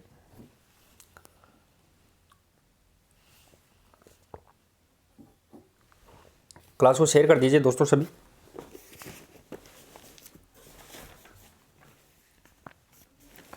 प्रश्न नंबर यहाँ पे 1 बताना है दोस्तों। यहाँ पे प्लेटो कौन सी विचारधारा से संबंधित था? प्रश्न नंबर यहाँ पे 1 और सही आंसर रहेगा प्लेटो आदर्शवाद से संबंधित था। कौन से? आदर्शवाद से संबंधित रहेगा। नेक्स्ट आगे क्वेश्चन नंबर 2 देखिए दोस्तों। यहाँ पे क्वेश्चन नंबर 2 देखिए दोस्तों, निम्न में से किस प्राचीन दार्शनिक ने शारीरिक शिक्षा को युवाओं में चारित्रिक विशिष्ट गुण लाने का सबसे सशक्त माध्यम बताया था? सबसे सशक्त माध्यम बताया था वो कौन था, वो बताना है प्रश्न नंबर यहाँ पे 2 के अंदर। युवाओं के अंदर विशिष्ट चारित्रिक गुण डेवलप कर सकता है प्रश्न नंबर 2, और जो सही आंसर रहेगा तो यहाँ पे प्लेटो। प्लेटो है जो आदर्शवाद के जनक है, उसके द्वारा ये बताया गया था। नेक्स्ट और आ गया क्वेश्चन नंबर 3 देखिए दोस्तों। यहाँ पे प्रयोजनवाद में निम्न तत्व पर बल दिया गया है। प्रयोजनवाद जिसके संस्थापक कौन रहेंगे? जॉन डीवी इसके संस्थापक रहेंगे। प्रयोजनवाद के जॉन डीवी है। तो इसने कौन से तत्व पर बल दिया है वो बताना अपने। प्रश्न नंबर यहाँ पे 3 और जो सही आंसर रहेगा दोस्तों यहाँ पे वो ध्यान रखना है, अनुभव व सत्य की परिवर्तनशीलता। अनुभव और सत्य की परिवर्तनशीलता पर यहाँ पे जोर दिया है। नेक्स्ट आगे क्वेश्चन नंबर 4 देखिए दोस्तों। यहाँ पे क्वेश्चन नंबर 4 देखिए दोस्तों, प्रयोगवादी शिक्षा की प्रमुख विशेषता कौन सी है? प्रयोगवादी जिसे अपन प्रयोजनवाद के नाम से भी जानते हैं, इसकी प्रमुख विशेषता क्या है वो बताना अपने को। प्रश्न नंबर 4 के अंदर बताना दोस्तों यहाँ पे। चलिए दोस्तों यहाँ पे क्वेश्चन नंबर 4 और जो सही आंसर रहेगा दोस्तों प्रयोगवादी, इसकी जो विशेषता रहेगी वो रहेगी यहाँ पे व्यवहारिकता एवं उपयोगिता का महत्व। व्यवहारिकता एवं उपयोगिता का महत्व। नेक्स्ट हो रहेगी क्वेश्चन नंबर 5, प्रकृतिवाद पाठ्यक्रम का आधार मानता है। प्रकृतिवाद है वो पाठ्यक्रम को किसका आधार मानता है वो बताना है, बालक को, शिक्षक को, सहायक सामग्री को या सभी को। प्रकृतिवाद जिसके जनक कौन है? रूसो है दोस्तों। यहाँ पे प्रकृतिवाद के जनक रूसो है। ये क्या मानता है? प्रश्न नंबर 5 और सही आंसर रहेगा दोस्तों बालक को। प्रकृतिवाद क्या पाठ्यक्रम का आधार किसको मानेगा? बालक को पाठ्यक्रम का आधार मानता है। नेक्स्ट रहेगा क्वेश्चन नंबर 6, आदर्शवादी विचारकों के अनुसार शिक्षा केंद्रित होनी चाहिए। आदर्शवाद के जनक कौन है? आदर्शवाद के जनक कौन है? तो प्लेटो है दोस्तों। यहाँ पे प्लेटो किसके आदर्शवाद के जनक है? प्लेटो। तो आदर्शवाद की बात कर रहे हैं, आदर्शवादी विचारकों के अनुसार है वो शिक्षा का केंद्र कौन होना चाहिए? प्रश्न नंबर 6 के अंदर, और सही आंसर रहेगा दोस्तों यहाँ पे शिक्षक पर। शिक्षा किस पर केंद्रित होनी चाहिए? शिक्षक पर केंद्रित होनी चाहिए। ये कौन मानता है? आदर्शवाद मानते हैं। नेक्स्ट और आगे क्वेश्चन नंबर 7 देखिए दोस्तों। यहाँ पे क्वेश्चन नंबर 7 देखिए दोस्तों, सत्यम शिवम सुंदरम की अवधारणा किस दर्शन पर प्रमुख बल देती है वो बताना। सत्यम शिवम सुंदरम, प्रयोगवाद, यथार्थवाद, प्रकृतिवाद या आदर्शवाद। सत्यम शिवम सुंदरम की बात कर रहे हैं अपन यहाँ पे। प्रश्न नंबर 7 के अंदर बताना दोस्तों। यहाँ पे सत्यम शिवम सुंदरम की अवधारणा किस पर देती है? सही आंसर रहेगा दोस्तों में आदर्शवाद पर। जो आदर्शवाद ये प्लेटो है इसके यहाँ पे बल देती है। नेक्स्ट आगे क्वेश्चन नंबर 8 देखिए दोस्तों, किस दर्शन ने विचार पर प्रत्यय पर बल दिया है? यहाँ पे विचार के प्रत्यय पर, विचार का मतलब आइडिया पर बल दिया है वो बताना है। प्रश्न नंबर यहाँ पे 8 के अंदर और सही आंसर रहेगा दोस्तों आदर्शवाद जिसे अपन आइडियलिज्म के नाम से जानते हैं वो इसका सही आंसर रहेगा। नेक्स्ट और आगे क्वेश्चन नंबर, प्रकृतिवाद के अनुसार विद्यालय होना चाहिए वो अपने यहाँ पे बताना। प्रकृतिवाद है जो रूसो है उसके अनुसार विद्यालय कैसा होना चाहिए वो बताना है प्रश्न नंबर 9 के अंदर। चलिए दोस्तों यहाँ पे क्वेश्चन नंबर 9 और जो सही आंसर रहेगा दोस्तों यहाँ पे वो ध्यान रखना है, प्रकृतिवाद के अनुसार विद्यालय है वो प्राकृतिक आवरण युक्त होना चाहिए। प्राकृतिक आवरण, नेचुरलिज्म होना यहाँ पे चाहिए। नेक्स्ट आगे क्वेश्चन नंबर 10, समस्त शिक्षा जाति की सामाजिक चेतना में भाग लेने से प्रारंभ होती है, ये विचार किस दर्शन का है? दोबारा देखिए, समस्त शिक्षा जाति की सामाजिक चेतना में भाग लेने से ही प्रारंभ होती है, किसका द्वारा किया गया? प्रश्न नंबर यहाँ पे 10 के अंदर बताना है और सही आंसर रहेगा दोस्तों यहाँ पे प्रयोजनवाद के अनुसार ये भी दिया गया है। नेक्स्ट और आगे क्वेश्चन नंबर 11, क्वेश्चन नंबर 11 देखिए दोस्तों यहाँ पे, जो बात मेरे उद्देश्यों को पूरा करती है, मेरी इच्छाओं को संतुष्ट करती है और मेरे जीवन को विकास करती है वही सत्य है, ये कथन किससे संबंधित है? प्रश्न नंबर 11 के अंदर बताना है दोस्तों यहाँ पे, जो बात मेरे उद्देश्यों को पूरा करती है, मेरी इच्छाओं को पूरा करती है, मेरे जीवन को विकास करती है, ये किस दर्शन से संबंधित रहेगा? प्रश्न नंबर 11 और सही आंसर रहेगा दोस्तों यहाँ पे प्रयोजनवाद।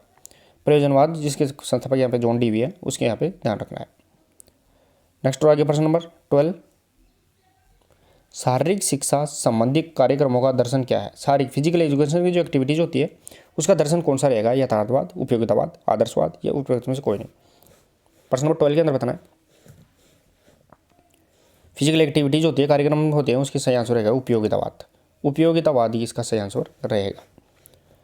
नेक्स्ट हो रहेगा क्वेश्चन नंबर देखिए दोस्तों यहाँ पे 13। प्रकृतिवाद का जनक किसे माना जाता है? प्रकृतिवाद का जनक किसे माना जाता है? यानी नेचुरलिज्म। प्रश्न नंबर यहाँ पे 13 को बताना है। नेचुरलिज्म है, प्रकृतिवाद है, इसका जनक किसे माना जाता है? प्रश्न नंबर यहाँ पे 13 और सही आंसर रहेगा दोस्तों यहाँ पे रूसो। प्रकृतिवाद जनक यहाँ पे रूसो यहाँ पे रहने वाला है। नेक्स्ट हो रहेगा प्रश्न नंबर 14 देखिए दोस्तों यहाँ पे।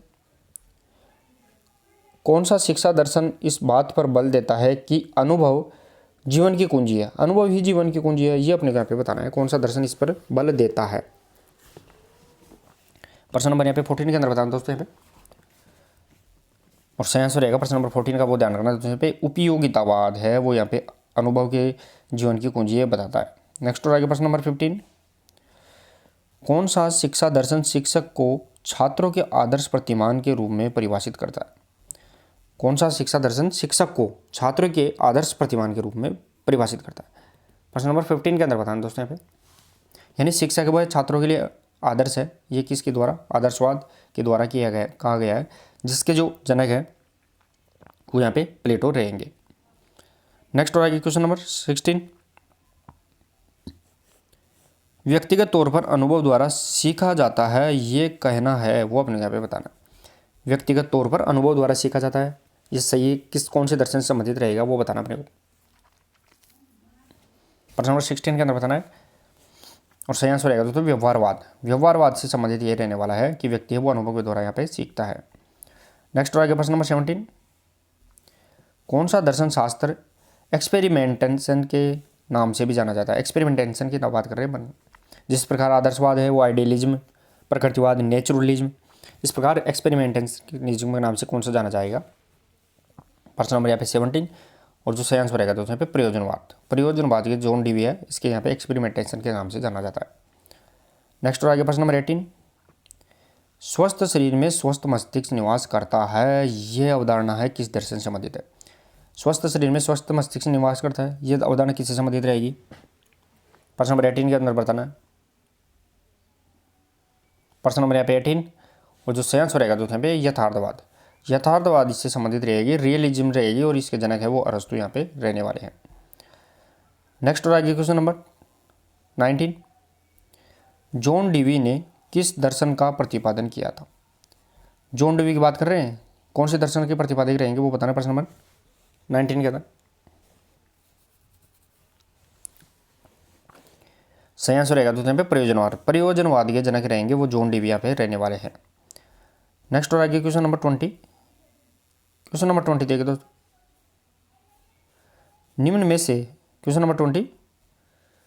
निम्न में से कौन सा दर्शन व्यवहारिकता, दक्षता और अनुभव पर आधारित होता है? व्यवहारिकता, दक्षता और अनुभव पर आधारित होता है, कौन सा दर्शन यहाँ पे रहने वाला है? प्रश्न नंबर 20 के अंदर बताना है। 3 शब्द है दोस्तों यहाँ पे, व्यवहारिकता, दक्षता और अनुभव, इन पर डिपेंड रहेगा। यहाँ पे प्रयोगवाद जिसे अपन प्रयोजनवाद के नाम से जानते हैं, जिसके सिद्धांत यहाँ पे जॉन डीवी रहेंगे, वो इसका सही आंसर रहेगा। नेक्स्ट हो गया क्वेश्चन नंबर 21। शारीरिक शिक्षा का आधार सुंदर शरीर किस विचारधारा का है? यानी फिजिकल एजुकेशन में अंदर जो सुंदर शरीर है, सुंदर काया है, वो कौन से दर्शन का आधार रहेगा वो बताना है। प्रश्न नंबर यहाँ पे 21 के अंदर बताना दोस्तों यहाँ पे और सही आंसर रहेगा दोस्तों पे आदर्शवाद जिसके जनक यहाँ पे प्लेटो रहेंगे। तो सुंदर शरीर है फिजिकल एजुकेशन के अंदर, वो विचार है वो आदर्शवाद से संबंधित रहेगा। नेक्स्ट और आगे क्वेश्चन नंबर 22। व्यक्तित्व का महत्वपूर्ण आदर्श बौद्धिक, मानसिक और आध्यात्मिक गुण है, वो यह कथन किसका है? व्यक्तित्व का महत्वपूर्ण आदर्श कौन से है? बौद्धिक, सामाजिक और आध्यात्मिक, ये गुण किसका है वो बताना। प्रश्न नंबर यहाँ पे 22 के अंदर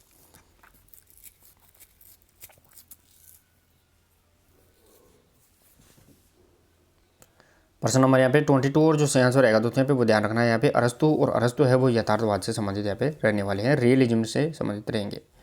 नेक्स्ट और आगे प्रश्न नंबर 23। किस दर्शन के अनुसार शारीरिक शिक्षा जीवन का प्रथम चरण से शुरू हो जाती है? कौन से दर्शन के अनुसार शारीरिक शिक्षा है वो जीवन के प्रथम चरण से शुरू हो जाती है, वो बताना है। 23 के अंदर बताना दोस्तों यहाँ पे। और सही आंसर रहेगा दोस्तों यहाँ पे प्रकृतिवाद, नेचुरलिज्म जो इसका प्रकृतिवाद है उससे संबंधित रहेगा, जिसके जनक रूसो है। नेक्स्ट आगे क्वेश्चन नंबर 24। खेल क्रीड़ाओं में बल, गति, संतुलन के कौशल और नैतिकता व संवेगों पर नियंत्रण व्यक्तित्व करता है, यह कथन किसका है? ठीक है दोस्तों, दोबारा से। खेल क्रीड़ाओं में बल, गति, संतुलन, कौशल और नैतिकता व संवेगों पर नियंत्रण व्यक्ति करता है, यह कथन किसका है? प्रश्न नंबर 24 के अंदर बताना है। और सही आंसर रहेगा दोस्तों यहाँ पे रूसो। रूसो क्या है? प्रकृतिवाद के यहाँ पे जनक रहने वाले हैं। नेक्स्ट आगे प्रश्न नंबर 25। शिक्षा सर्वव्यापी और सामान्य होनी चाहिए जिससे व्यक्ति का सर्वांगीण विकास हो, ये किसने कहा है? वो बताना है। शिक्षा कैसी होनी चाहिए? सर्वव्यापी होनी चाहिए और सामान्य होनी चाहिए, ये किसके द्वारा कहा गया है? 25 के अंदर बताना है। प्रश्न नंबर 25 और सही आंसर रहेगा दोस्तों यहाँ पे कॉमनियस के द्वारा ये परिभाषा यहाँ पे दी गई है। कौन किसके द्वारा? कॉमनियस के द्वारा परिभाषा दी गई। प्रश्न नंबर 26। सत्य वही है जो समक्ष है, ये किस दर्शन के अंतर्गत आता है? सत्य कौन सा है? जो सामने है। और ये किस दर्शन के अंतर्गत आता है? जो सामने दिख रहा है वही सत्य है। मान लो कोई अपन सामने है, सामने को क्या आपके सामने क्या है? मोबाइल है, तो ये सत्य है कि मोबाइल है, तो ये सत्य है कौन से दर्शन पर रहेगा? प्रश्न नंबर यहाँ पे 26 और सही आंसर रहेगा तो यथार्थ। यथार्थ वो सत्य है, रियलिज्म रहेगा, यथार्थवाद से संबंधित रहेगा, वो अपने का ध्यान रखना है। नेक्स्ट और आगे क्वेश्चन नंबर 27। आदर्शवाद किस पर आधारित है? आदर्शवाद है जो आइडियलिज्म है वो किस पर आधारित रहेगा, वो बताना है। आदर्शवाद के जनक यहाँ पे प्लेटो रहेंगे दोस्तों, यहाँ पे प्लेटो। और यहाँ पे आदर्शवाद किस पर रहेगा? आइडियलिज्म बोलते हैं, तो यहाँ पे किस पर? विचारों पर रहेगा। प्रश्न नंबर यहाँ पे 27 और सही आंसर रहेगा दोस्तों यहाँ पे, वो ध्यान रखना, आदर्श पर, विचारों पर, आदर्श पर यहाँ पे डिपेंड रहने वाला। नेक्स्ट और आगे प्रश्न नंबर 28। प्रकृतिवाद किस पर आधारित है? प्रकृति है वो नेचुरलिज्म है, वो किस पर आधारित रहेगी, वो बताना है। प्रकृतिवाद के जनक यहाँ पर रूसो है, तो ये किस पर डिपेंड रहेगी, वो बताना है 28 के अंदर। और सही आंसर रहेगा दोस्तों प्रकृति पर ही डिपेंड रहेगी। प्रकृतिवाद प्रकृति पर ही डिपेंड रहेगा। नेक्स्ट और आगे प्रश्न नंबर 29 देगा दोस्तों। किस दर्शन के अनुसार शारीरिक शिक्षा का ध्येय है आत्म अभिव्यक्ति होता है? कौन सा दर्शन है जिसके अनुसार शारीरिक शिक्षा का उद्देश्य क्या है? आत्म अभिव्यक्ति है, वो बताना है। 29 के अनुसार बताना है दोस्तों पे। और सही आंसर रहेगा दोस्तों प्रकृतिवाद, नेचुरलिज्म के अनुसार ये ऐसा माना गया है। नेक्स्ट और आगे क्वेश्चन नंबर 30। खेल को खेल की भावना से खेलना, ये विचार किस दर्शन पर आधारित है? खेल को खेल की भावना से ही खेलना चाहिए, ये विचार किस पर रहेगा, वो बताना है अपने को प्रश्न नंबर 30 के अंदर।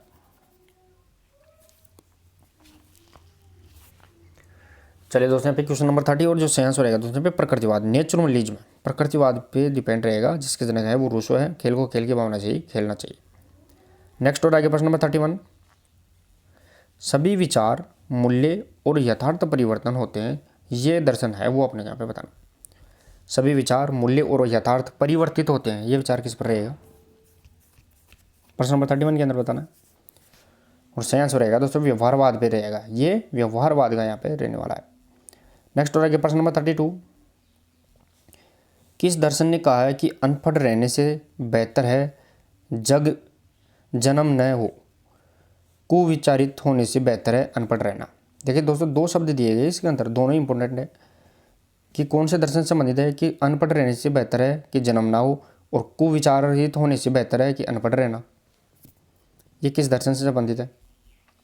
प्रश्न नंबर यहाँ पे 32 और जो सही आंसर रहेगा तो यहाँ पे यथार्थवाद से संबंधित रहेगा, रियलिज्म से संबंधित यहाँ पे रहने वाला है, जिसकी तरह यहाँ पे अरस्तु रहेंगे। नेक्स्ट और आगे क्वेश्चन नंबर 33। क्वेश्चन नंबर 33 देखें दोस्तों। निम्न में से कौन सा दर्शन प्राकृतिक वातावरण में शिक्षा पर बल देता है? प्राकृतिक वातावरण में शिक्षा देनी चाहिए, ऐसा कौन सा दर्शन मानता है? प्रश्न नंबर यहाँ पे 33 और सही आंसर रहेगा दोस्तों यहाँ पे प्राकृतिक, तो प्रकृतिवाद इस पे सही आंसर रहेगा। नेक्स्ट और आगे क्वेश्चन नंबर 34। किस दर्शन की अवधारणा विकास हेतु शिक्षा पर आधारित है? विकास हेतु शिक्षा पर आधारित है, वो बताना है प्रश्न नंबर 34 के अंदर। क्योंकि अगर विकास करना है तो शिक्षा जरूर देना चाहिए, तो ये सही आंसर रहेगा दोस्तों, आदर्शवाद पे डिपेंड ये रहेगी।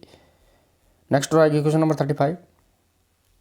कौन से दर्शन का उद्देश्य सफलता हेतु शिक्षा की प्राप्ति होती है, यानी सफलता प्राप्त करनी है तो शिक्षा जरूरी होनी चाहिए, ये किसके द्वारा कहा गया है प्रश्न नंबर 35 के अंदर।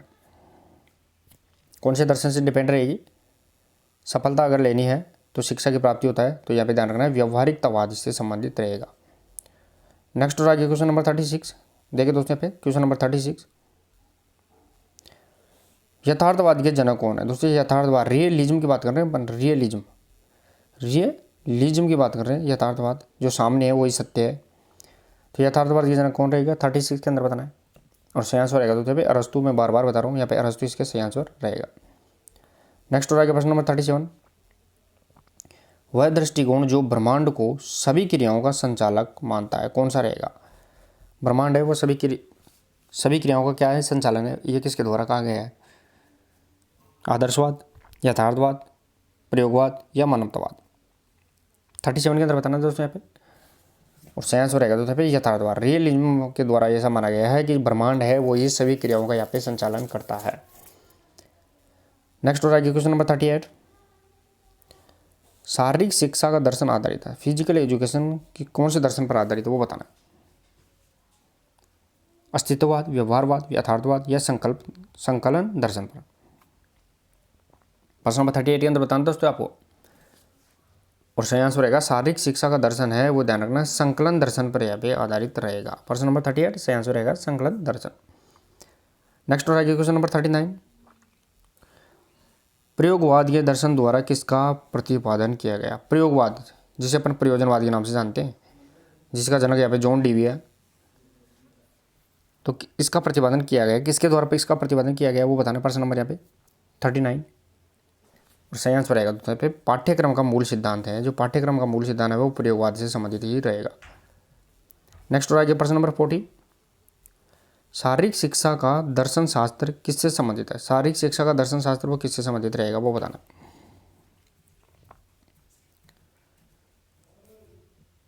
प्रश्न नंबर यहाँ पे 40 के अंदर बताना दोस्तों यहाँ पे, और सही आंसर रहेगा शारीरिक शिक्षा का दर्शन है वो व्यवहारिकतावाद से संबंधित रहेगा, जिसे अपन प्रयोजनवाद के नाम से भी जानते हैं, व्यवहारिकतावाद यहाँ पे रहने वाला है।